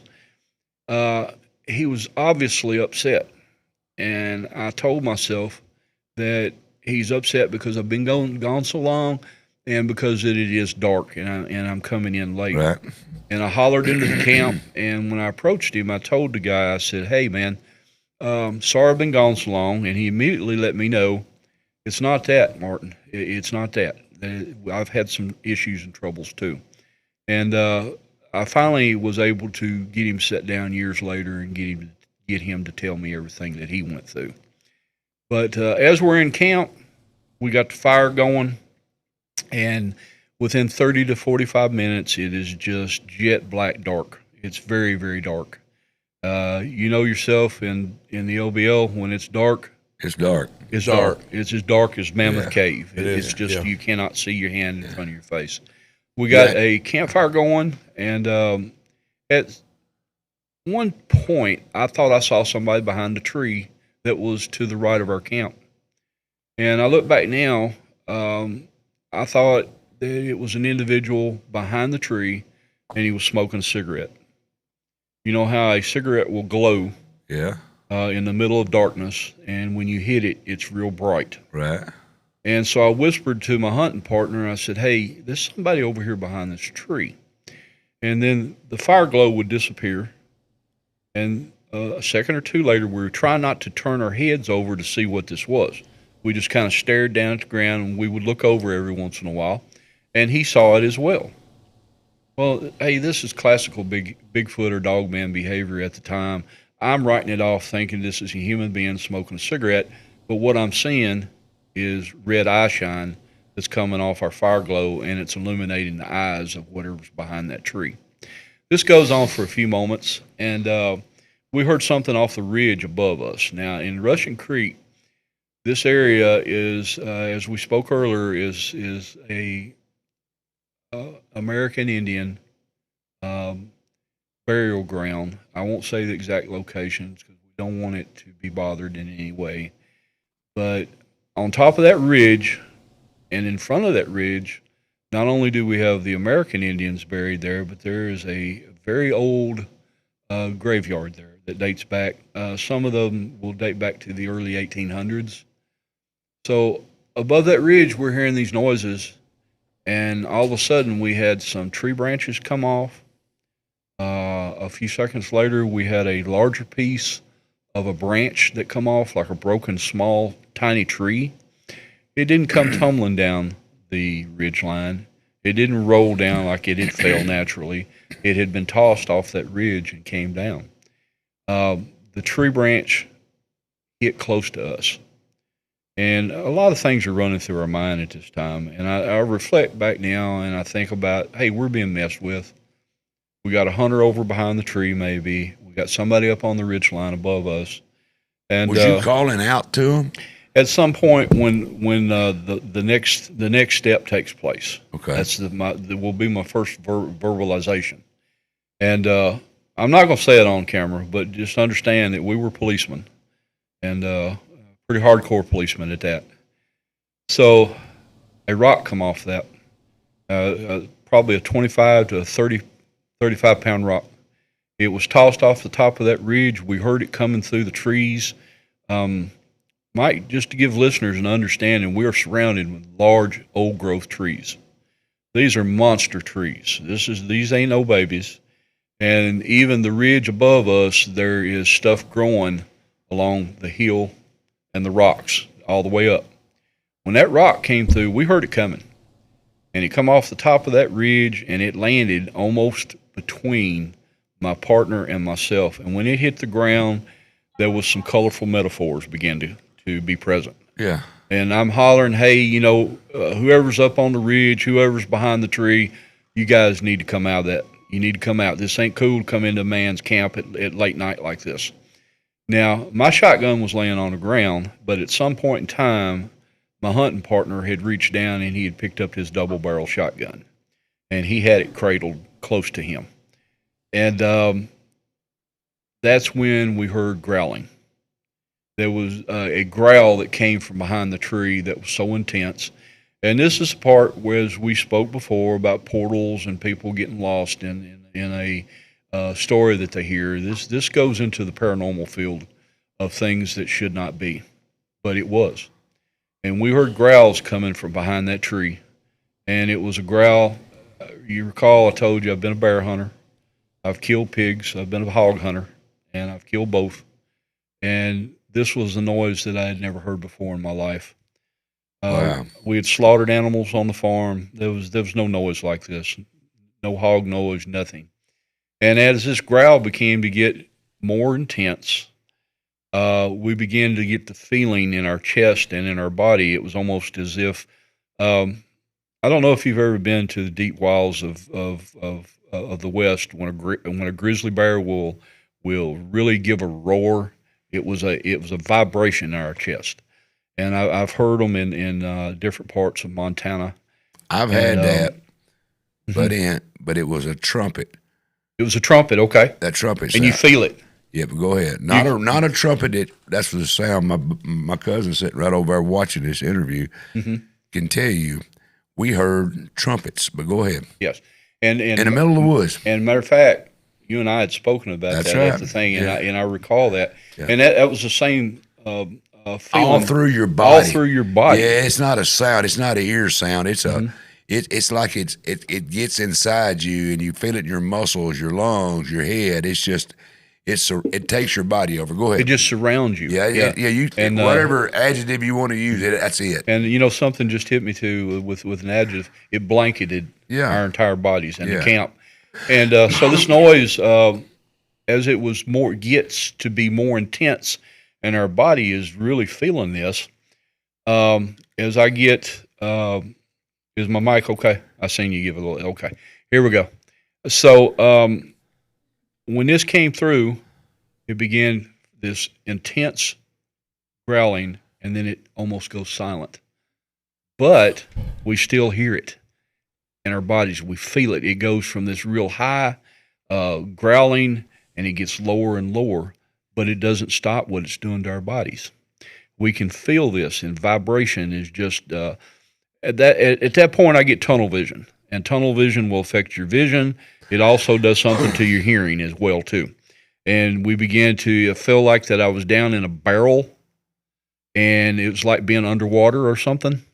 And it just became so intense, and I froze up. Now at the time, I just felt like I was scared to death. But in reflection, going backwards, I know this is something that has happened to many hunters and to many people that have experienced the same thing that I did. But at the time, it was so frightening. I will tell you that neither one of us was able to move. There was no moving. There was as if I was frozen in place. At that time is when I began to hear something different that was to the left of the camp. The rest of this was coming from the right side of the camp. This was coming from the left side and down the trail. If you've ever been into the Russian Creek area, you've got some pretty wild terrain, and you've got some creek banks that is very hard to traverse. And it was down deep inside this creek bank. And I noticed the movement, and that's when I first saw the first creature. And it came into the camp, and as it began to get closer, it too, just like the hunter's warning, it stayed just outside the fire glow, but I could see the apparition or the silhouette of it. And as it got closer, Mike, I felt like it was feeding off the fear between the two of us. It would seem to get bolder, and as it showed its teeth to me, of course, my fear would increase inside of me. Would you think it was the main one, and the rest of them was just kind of like he was the king, and the other ones just its people, or you think they was all equal? I do believe that he was the alpha, or he was the king, and the others were more of the soldiers or the backup per se. Gotcha. That we'd use in police work. That would be the backup, but he was the key player. And this thing, as it showed its teeth and it would grin at me, which is something that I've spoken to hundreds, and we're up to over 3,000 witnesses in the LBL area. This thing showed its teeth, and like other witnesses, the fear would increase. And it would seem as if this beast, this creature, would stand taller. And it was as if it was like it's like watching the Hulk TV show from the 70s. It was just like it was gaining strength and getting stronger. It was getting off on y'all's fear. Yes. And again, biblical. Yeah. I can stick out parts of the Bible that speak of this. And so as this thing began to get closer and closer, I began to pray. And I began to pray very hard. And I have a very long line of all of my family has been religious for way deep Baptist roots, some Catholic, some Baptist. And so I began to pray, and I began to pray the Shepherd's Prayer, Psalm 21. Yeah. And as I began to pray, I began to loosen up and get a little bit stronger, and I felt not as in fear, but I began to get a little stronger, and I felt like I could move. And when I moved, I'm looking at this creature, and it's watching me, and I'm watching him. And as I began to get stronger, I moved. And when I did, instinct took over. I'm a police officer all my life. I'm going to have the street survival instinct, and I retrieved a handgun that was on my belt. And when I retrieved that handgun and I pointed directly at this creature, it showed intelligence. What do I mean by that? Is because it backed up away from me. Now, you have to understand, Mike, that you don't think it considered you might not be easy prey, or do you think what? What do you think made it back up? It backed up because it knew what that weapon was. I was no longer, I had a way or a method of protecting myself. So he was familiar with a gun, you think? I think it knew what the gun was. It had an intelligence level that it knew. Gotcha. Go ahead. And but you have to understand, a police officer is trained that he has to make a decision in a millisecond. And that decision is something that will haunt you the rest of your life, because I've been involved in that. Mm-hmm. And so I was not convinced that this was a creature. Didn't know if it was a man. I didn't know if it was hunters. I didn't know what I had going on. And so I hesitated. And when I lowered my firearm, I had it in front of me. And as I had it on this beast, I doubted myself. And I dropped my gun to a port carry, and I lowered my weapon. And when I did, this thing came towards me. And I felt like it was coming fast. Threatening. In a threatening manner. And at that point in time, instinct took over, and I felt, hey, it's paid for. It's done. I've got to protect myself. Sure. I got to protect my partner with me. And the police officers that are listening, you'll understand the survival skill of tac-tac. You'll fire 2 rounds, and you can put 2 rounds in a very small hole that will make the injury or the impact a larger hole, a wound channel. So I fired tac-tac 2 rounds, and when I did, this thing dissipates in front of my eyes. I don't hear any noise. The only noise I hear is in my head thinking that, wait a minute, I hit this. It dissipates. It totally disappears from me.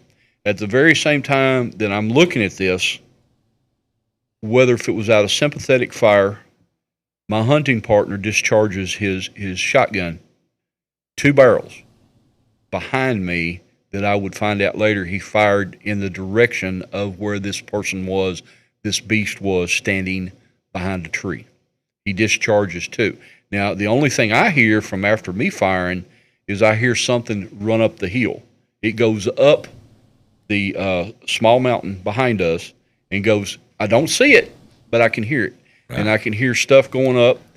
Then I hear it on the ridge above us. But behind me, where my partner has discharged his Ithaca shotgun, I hear squealing. I hear screaming.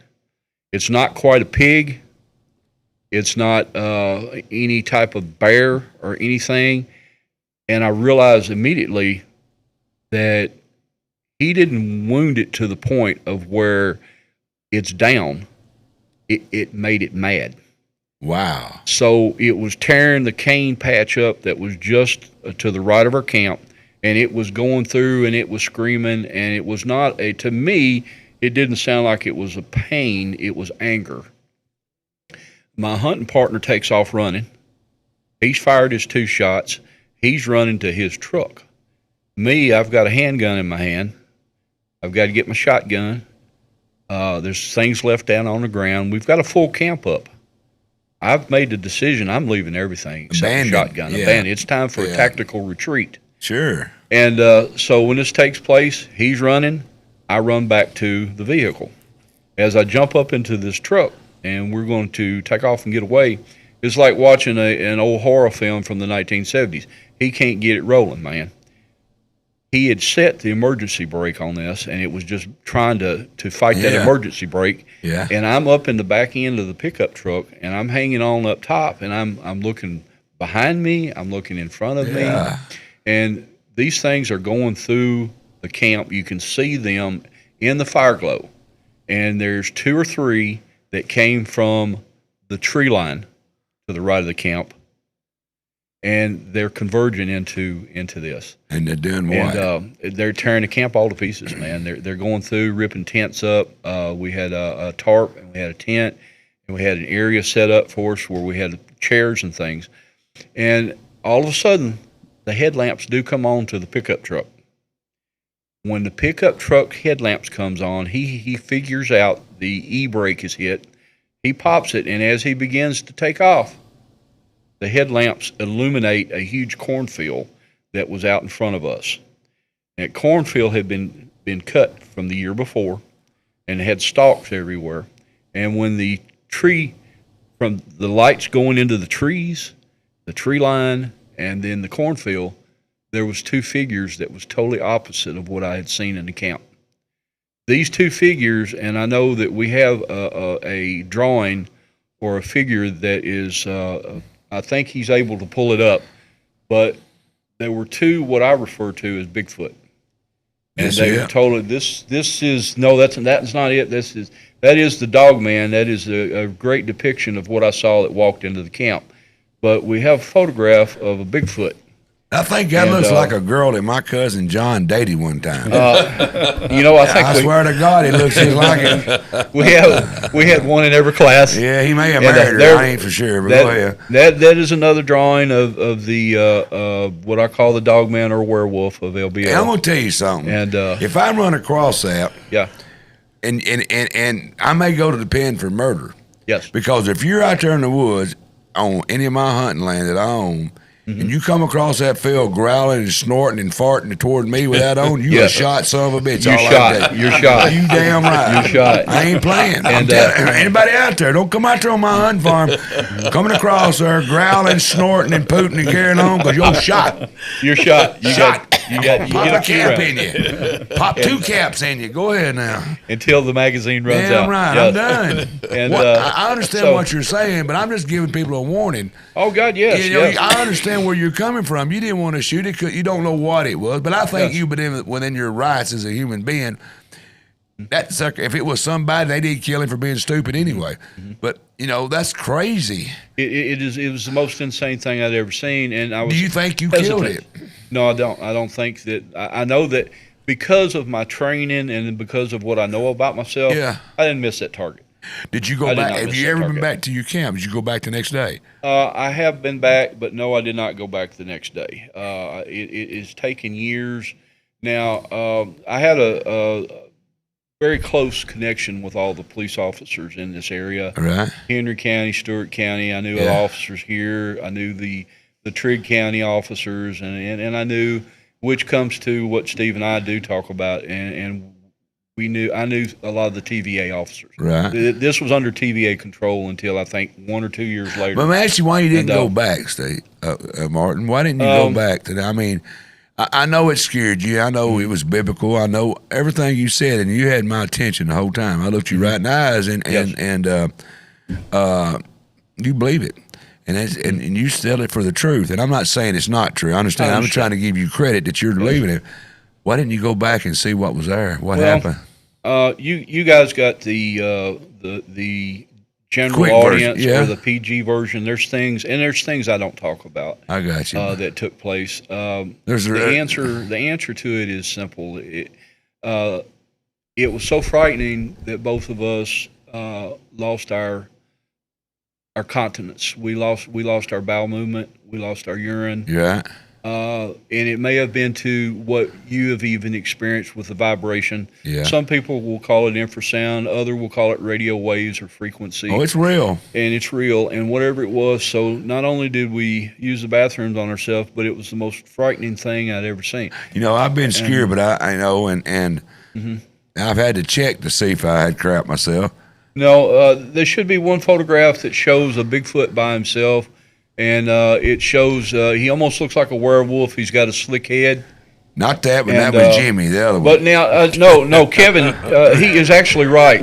I'm sorry, brother. I apologize. You are right. To the left of the Bigfoot and Dogman, you're going to see, and this is what you need to understand. We've all watched Harry and the Hendersons, and we've seen this many times. It's a very good movie.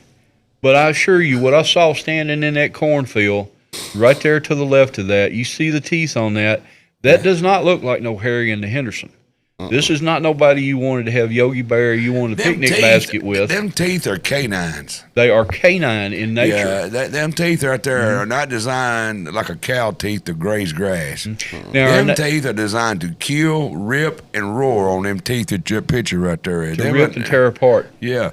There's a guy, a YouTuber on the YouTube side, said he heard that closed door sound more than once when there were no cars closed. And sometimes after that smell, a smell of sulfur came up. Yes, very much so. All right. These are things I leave out. I was afraid that we'd lose some listeners. Yeah. You've got the sulfur smell, and I have the answer to the sulfur smell.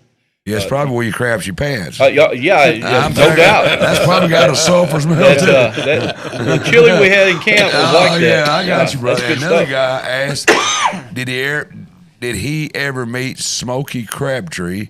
Has he ever heard of the folk monster, the legend of Boggy Creek? Is about it. Yes, as a matter of fact, I've been to Boggy Creek. Now, I did not get to meet Smokey, but I'm very familiar with the works by the most famous, a very famous Tennessean, and I could talk about him for a long time, Charles B. Pierce, who put together the excellent movie of Legend of Boggy Creek. Right. Now, I have not met Mr. Crabtree, but I have met one of the greatest guys there ever was, a Mr. Lunsford, who runs the museum out in Falk, Arkansas. And Remy says, hi, Bub. Love Remy. This is Ricky's granddaughter. Hey, good to hear you tonight. Yeah. Let me ask you this question. Have you heard of the Mothman? I have. And you got any contacts with that? I actually had a crew that was with us in 2023 that one of the investigators' wives, there were 3 women traveling in a car, and you got to let me give you a long answer on 2 or 3 things because even he said something. The reason why I asked you that is I want someone to come in because I think there's a town in Virginia that's got a statue of the Mothman. Yes, it is. It is. And I'd like somebody to come in and tell me the story of the Mothman. Do you know anybody that I do. Bart Nunley's wife, her name is Letitia Nunley, and Bart Nunley is a gentleman that's written many books. A very famous author here in the state of Kentucky. They'd be come in and telling the story. I think they would. I think she saw Mothman. I got you, brother. Yeah. So good. I'll get that info from you. Mm-hmm. Steve, do you think his story and your story are tied together? I believe so. I believe it's the same creature. There's some people that speculate maybe it was two creatures that attacked the camper back in 1982. Right. These are not the only experiences. Oh no, there's plenty. There's a lot more. There's others that include, a actual DNR officer witnessing the attack on a couple that was camping in a tent. And I think the only way is you go to LBL and you drive through LBL and look around over there. You'll see how it could possibly hold something. Like I didn't go camping. Stop at the north and south entrance and buy you some stuff there to help support them, and go through LBL and look around. I'm not saying go over at night with a big stick like Buford and try to find the Bigfoot. I'm not saying that, but go through there. Check out LBL. It's our LBL. It belongs to all of us. Yes, it does. And go through there and check it out. I mean, let this be a reason to go. Get the kids up one morning and say, put the cell phones up. Let's go to LBL and let's drive through and let's see if we can see where Bigfoot is. That's what to do. That's what it's about. To say there's nothing over there or anywhere, not just LBL. No, I've got people calling me ever since I've been doing this stuff. What do you think, Mike? I said, what I think doesn't matter. I'm just a host. What I think has no relevance on any of my shows. No bearing. That's correct. And there are but I won't many other sightings of creatures, not just in the LBL. We're not picking on the LBL. That's what I'm getting at, yeah. There's one in particular that's called the Bray Road Beast, which is up further north, which is well documented. Martin can attest to that. Very similar creature as what Martin encountered.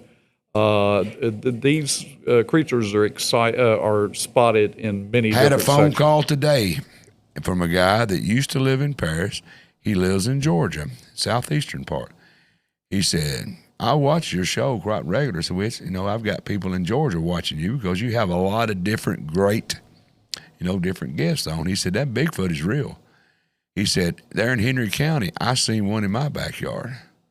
I seen the claw marks in the trees. He said, if you think it's not real, you're an idiot. He said, it's there. And this guy's a pretty reputable guy. He run a business here for years. He's seen it in his backyard in Mansfield, Tennessee. And I think my cousin John, I've been throwing sticks at him all night, but he knows the guy. And he said, yeah, I know right where he lives. And so am I saying the Bigfoot's in Mansfield? No.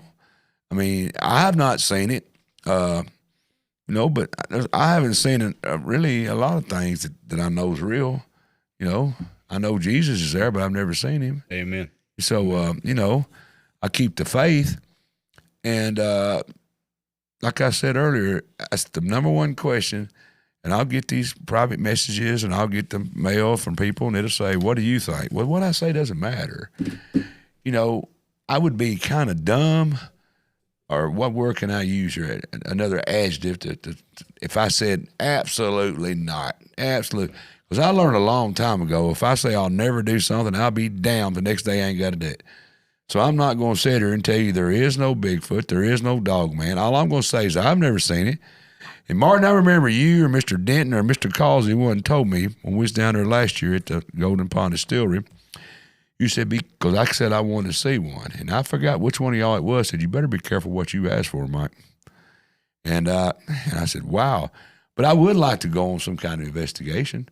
We would love to have you. I would like to have walk everybody through. here. Yeah, I'd like to go through and I'm not saying there's not. I believe your story. I really do. And I believe your story. I never did doubt you start with Mr. Causey, but we have a mutual friend now that's kind of made your story more acceptable, I believe. And I'd like to say, I know this witness is probably watching this show at this time. Right I cannot express enough gratitude to this individual for coming forward with the information that they had. Yeah. I was at 95% the last time I was on your show. Yeah. I'm at 100% now. Right. Yeah, there's too much. When you have an eyewitness that's there seeing all this, I mean, yeah. And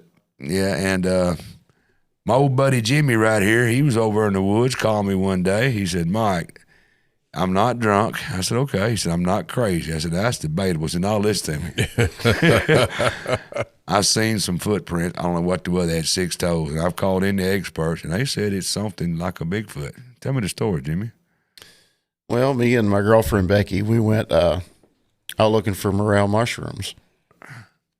And I don't never tell anybody where I go because I don't want nobody to get my mushrooms. I understand. So I always look for, see if anybody's been in there, look for tracks. Well, I seen some big tracks in there. And I thought, my God, I better be watching for bears because there's a big bear in here. Yeah. And I seen where it went up a hill, and I thought, man, that's a big bear. Because it dug in deep. And I thought, is that it? No, that's a track we found last Saturday. Okay. And that one's not a very good one, but you could tell that there was a lot of pressure that made that track. I think that's where Ricky got to staggering and fell down. That's a left. Staggering? Oh, that was Otis. That's a left butt cheek. That's trying to get up that hill. That's a left butt cheek print. Go ahead. But when I found those tracks, the next day, Steve Causey and Martin Groves was at the shop, and I was telling them about it, and they said, "Are you sure it was a bear?" I said, "I don't know what they were." So we all went out there and looked. And we went out there, started pulling little leaves out of it, look. And I think the first thing I said is, what the hell is that? Because I couldn't believe it myself. I thought, there's either been an NBA player out here playing basketball. Yeah, basketball, barefooted. He'd been in the sauce. Yeah. So, and I thought, no, I'm not seeing this. I'm not looking at it right. And I was in total denial. I was on the internet looking, trying to see what this thing could be. I'm still in denial. It was crazy. But anyways, we never did even take a picture of it. I was in shock so bad we didn't even take a picture of it. Hey, if you take a picture, it didn't happen. I know. I'm just joking. That's what they say. You know, what do you think now? We did make some measurements of this track. Martin was of his track. Yeah, yes, and it was 17 inches. Wow. I put my I've got a size 12 foot, and I put it beside it, and it just dwarfed it. This was a massive creature, whatever it was. We could not make an indention into the ground. Martin, probably being the most well-eaten of us, couldn't make an indention. He said you're fat. For all the ones that don't know, he said, Martin, you're fat. He said you're plump. I was being polite. Yeah. But we could not make an indention, whereas this creature did make an indention. Right. You know, it could have been 700-800 pounds. But it'd have to be to have a foot that big. You don't build a foundation for a 17-inch foundation for a 4-foot man. The Bigfoot that we saw, the tracks that we saw, it goes back, and everything that I'm about now as an investigator, I take it back to the historical sense of the Bible. Yeah. The American Indians, and if you bear 1 second, the American Indians, when they would come up, you always think that they were saying how. They were not. They were raising their hands to see how many digits were on the fingers. They did not know if they saw an adversary or if they saw someone they did not know, they would be raising their hands to show, and the other person had to show how many digits on that finger. What Jimmy found was a 6-toed print, quite clear, and I know in my heart as an investigator what I saw. It was 6 toes on that foot. I saw the 6 toes. And that's not the only thing that happened to us that day. There was no animals there, no noise, no nothing. It was eeriest feeling. It was just eerie feeling. And then I heard 3 knocks. Well, we all heard 3 knocks. And I thought, man, that's up there by my truck. And Martin being a police officer and investigator, police officers are trained observers. He noticed before anybody else had really looked, but there were some rudimentary structures in there, weren't there? Very much so. Very much so. There are tree structures in the area not capable of being made by a human being unless they had them a nice little Kubota or a big track hole back in there. And there were tree structures that were adjacent to where Jimmy gets his mushrooms at. They've been watching Jimmy. And Jimmy, if he would maybe let you know concerning the feelings that he's had, and I don't think I'm embarrassing Jimmy, but he's been I'm going to try to. He's been back in there many times, and he gets the feelings of dread and anxiety, and this is typical Bigfoot behavior of them being pressured in the area. when you come around their food sources. So you think they're eating them mushrooms? Or mushrooms, I hope not. The blackberries and pawpaw, mushroom. See, they over after your same stuff, brother. Yeah. Well, I'm at the point now where I need to know. I want to know. I want to know if this thing is out there. I want to know. I want to go. But what turned me against going when I heard you can't carry a gun? Yes. I'm not going at a gun. You got 2 feet. You can run. I ain't running. The only thing I'm carrying it out of there. Look, and y'all can correct me where I'm wrong. There's a lot of doubters, right? Yes. If you run across it, they're everywhere. Take one out and prove it and get it over with. Yeah. Shoot it, bring it out. Here it is. Because if there's only one, it's going to die of old age anyway. Shoot one, bring it out. Here it is. Right now, there is a Bigfoot, and you remove all doubt. Where am I wrong? Am I supposed to? I'll answer it. Answer it. I don't think Bigfoot can be killed. I know from what I've been taught by more experienced people than me, some of my teachers, such as Ronald J. Moorhead, some of the monks that I have taken in that are from the Himalayan mountains. Yeah. They've been dealing with Bigfoot for thousands of years. Yetis, and they do not believe that it can be killed by a firearm. I really do not know. I always tell folks this: Bigfoot is never one. They're never by themselves. There usually will be a family unit. Right. This has been discussed. I mean, you got a great question. It's been discussed many times.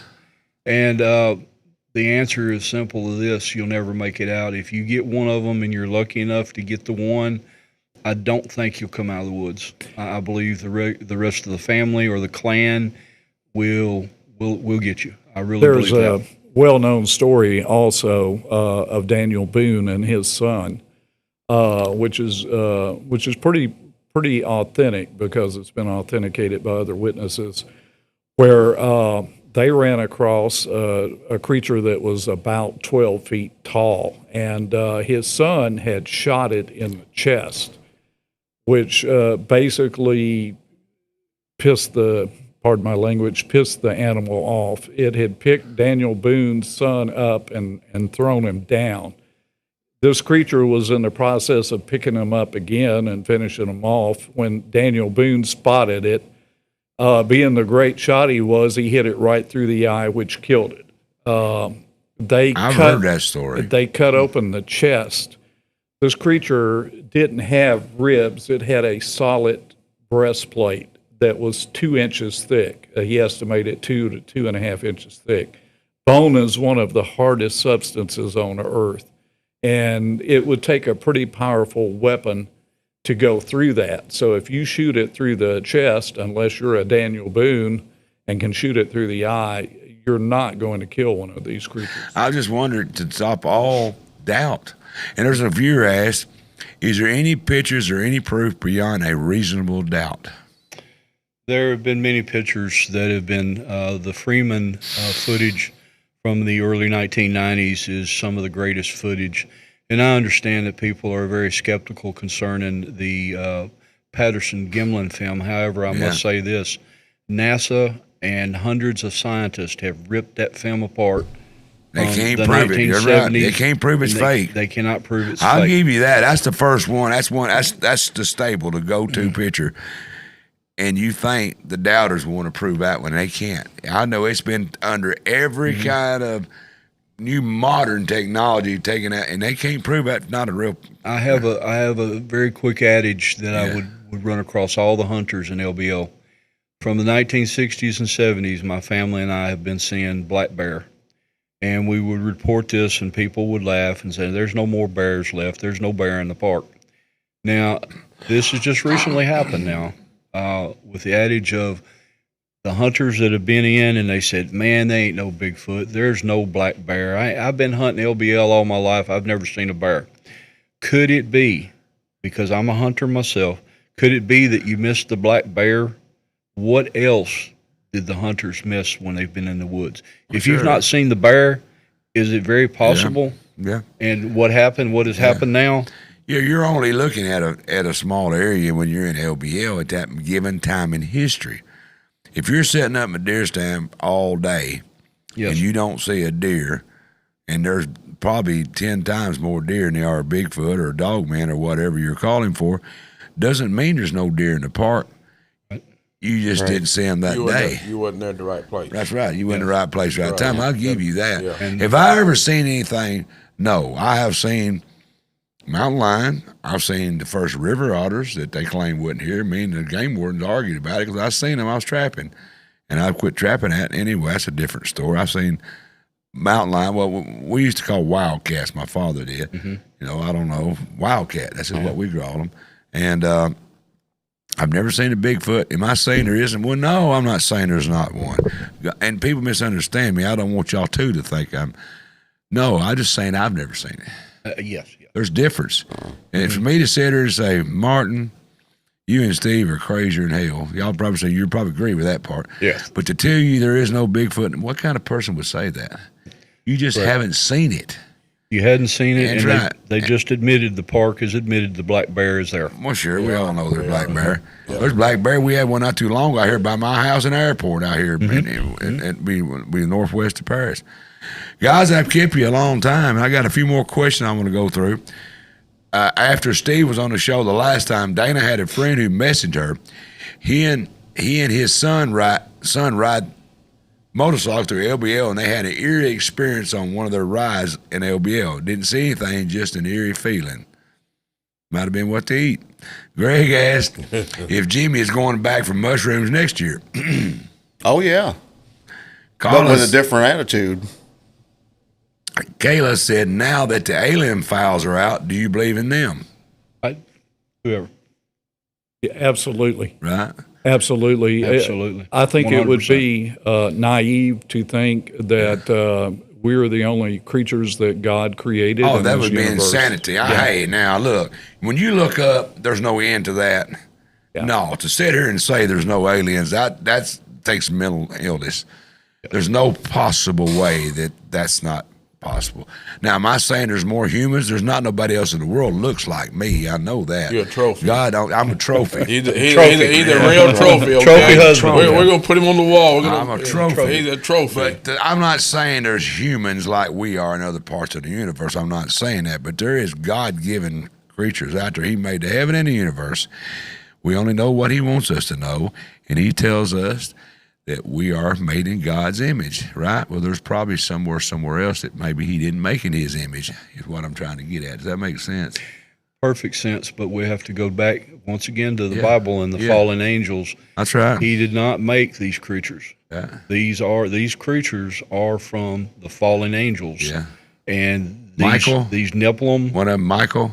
No, he wasn't a fallen one. Okay. But he was one of the archangels. Yeah. The fallen 200 came, and they had relations with these sons, daughters of man. Yeah. And so this is where these creatures come from, the fallen angels. I believe I want to go.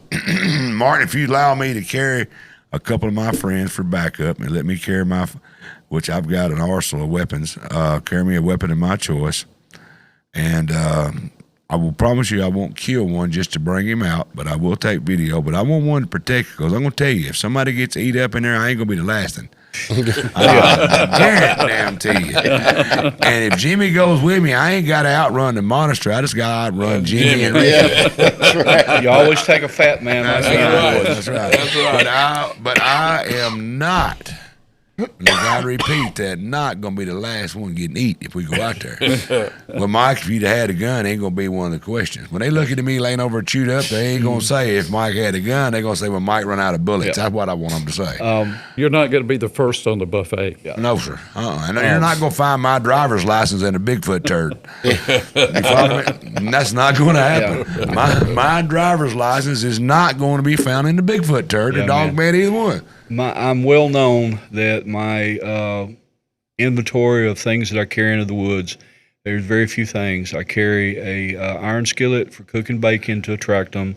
I carry a shofar, kudu shofar, which is, they say, is the sound of God's voice. Right there. And that's a photograph of it. Yeah. And I carry a kerosene lantern, and that is all I walk into the woods with. Why? Without any, because these things can sense if you are armed. Well, They sense I want them to sense. electronical devices. Well, it goes back to what you They said. sense If you you. want to see, Yeah. if you want Yeah, to but see I don't one, want to get eat up because they like to got y'all. I mean, I'm not making fun of you. I'm laughing.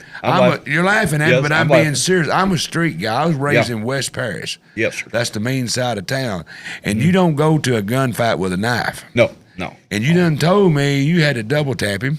Yes. And your buddy shot a 12-gauge shotgun double barreled. Yes. And you want to go in there with a skillet and a deer horn and a kerosene lantern. For over 25 years now, that has been Jesus my God. inventory. And we I take love you, brother, and but we you know sleep in what? the woods like that. Well, I love you. You do know that, right? I do. I But love they you, gonna brother. find your driver's license in a Bigfoot turd. They gonna be walking through the woods, and somebody gonna say, "What in the world?" And they gonna kick open. It's gonna be a Bigfoot turd, and there's gonna be a piece of your driver's license in it. I got to tell you what my weapon is, and it is It's my good Lord, the Jesus. It's I the know Lord that. Jesus, and Jesus taught us a word, and it's called garbashah. There's somebody he wasn't spiritual, but he said carry the Bible in one hand and a gun in the other. Yes, and that's what I'm. Amen. Hey, I got some more stuff right here they give me. Lord. Mike, you and your team need to check it out. The Waverly Hills Sanitarium in Louisville. You and Ricky will see things that will make the hair stand up on your head. What is that? It's where all those people died that had that tuberculosis. Tuberculosis. Well, I don't want to get TB. Well, I don't think you'll get it now, but Yeah, they're but it's supposed still to be there. Oh, they're haunted. Haunted. Oh, heck yeah, I want to go up there.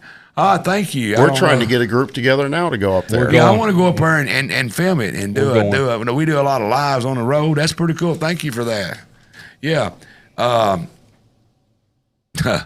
Here's one. I always get one. I'm glad you think you are a trophy boyfriend. Uh-oh. I think that's great, but the rest of us know that Dana's the real trophy.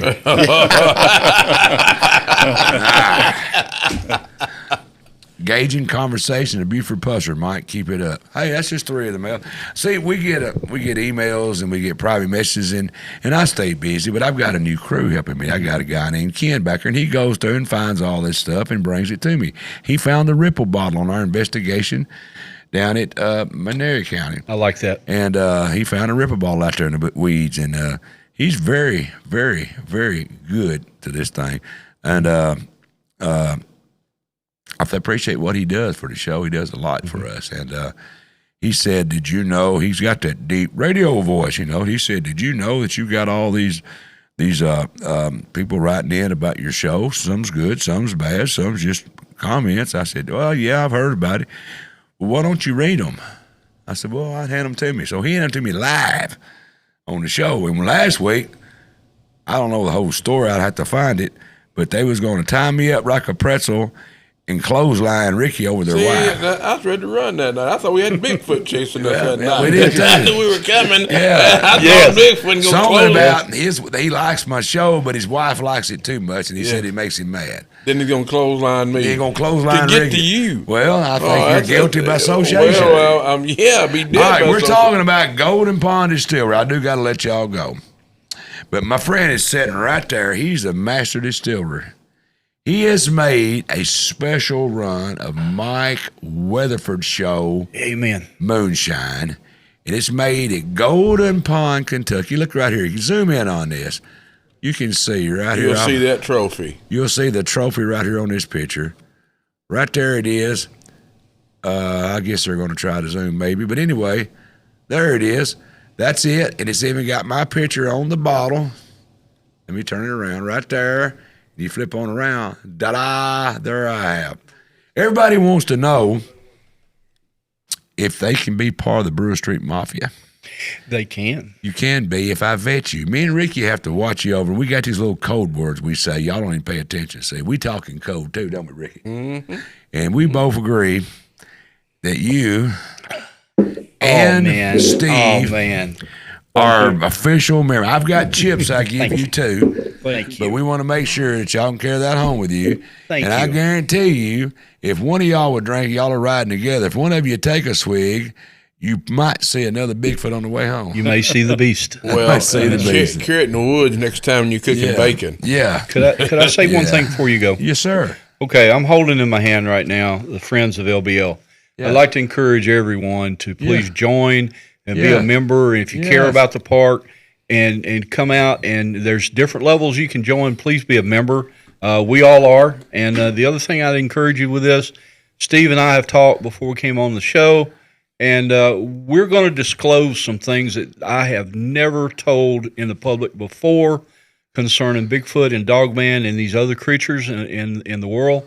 And I'm going to let this go. I've released some of it to the Kentucky Bigfoot Resource Organization.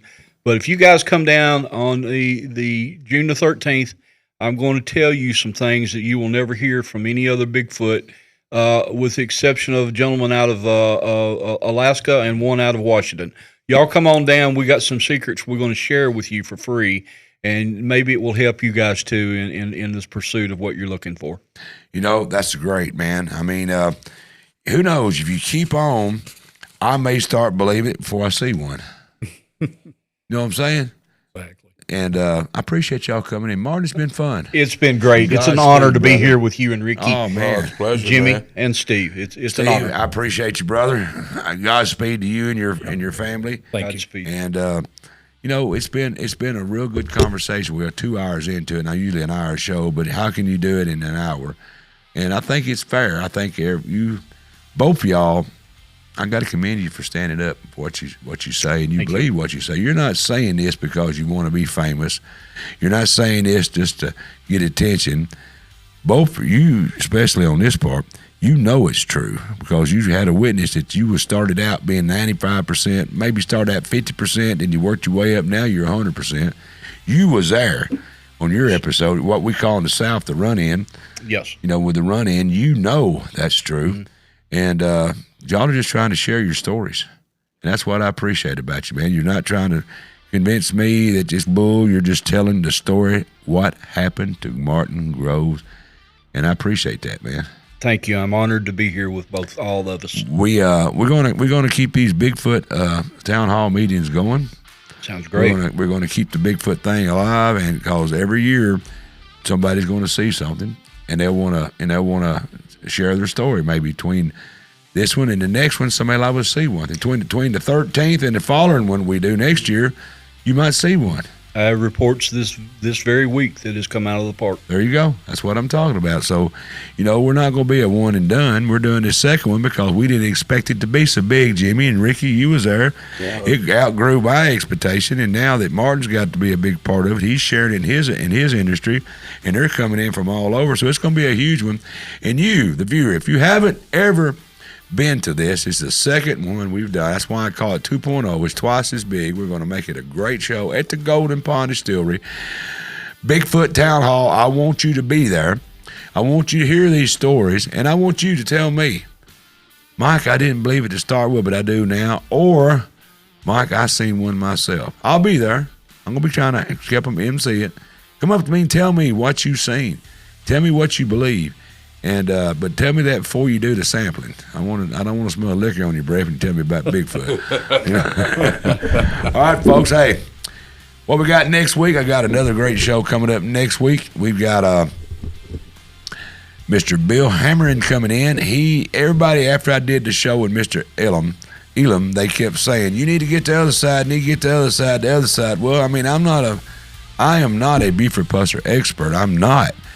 But when I did one, I got a lot of mail and stuff telling me to do the other side, and they all picked this guy. We called around. This guy said he would come on, Mr. Hamilton. He's got a great story. He's got lots of police stuff behind him and his experience. So he's going to be on the show. Tell us the other side. I think, like I've always said, I think that everybody's got a right to share their opinion.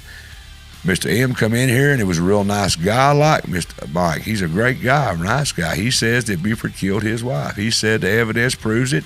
TBI investigation proves it. The other side saying, no, that's bull crap. That didn't happen. Why can't we just let both of them tell a side and let you, my viewer, make your mind up? That's what I try to do. I try to be your go-to place for all the things we all want to know about.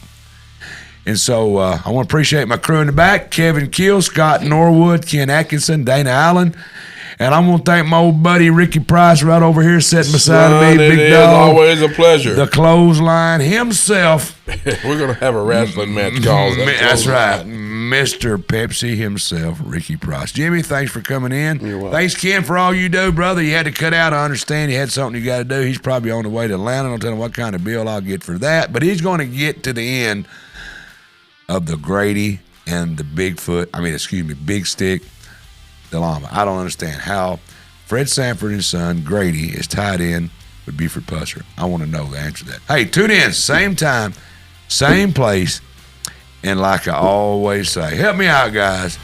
Don't be late. All right. God bless everyone.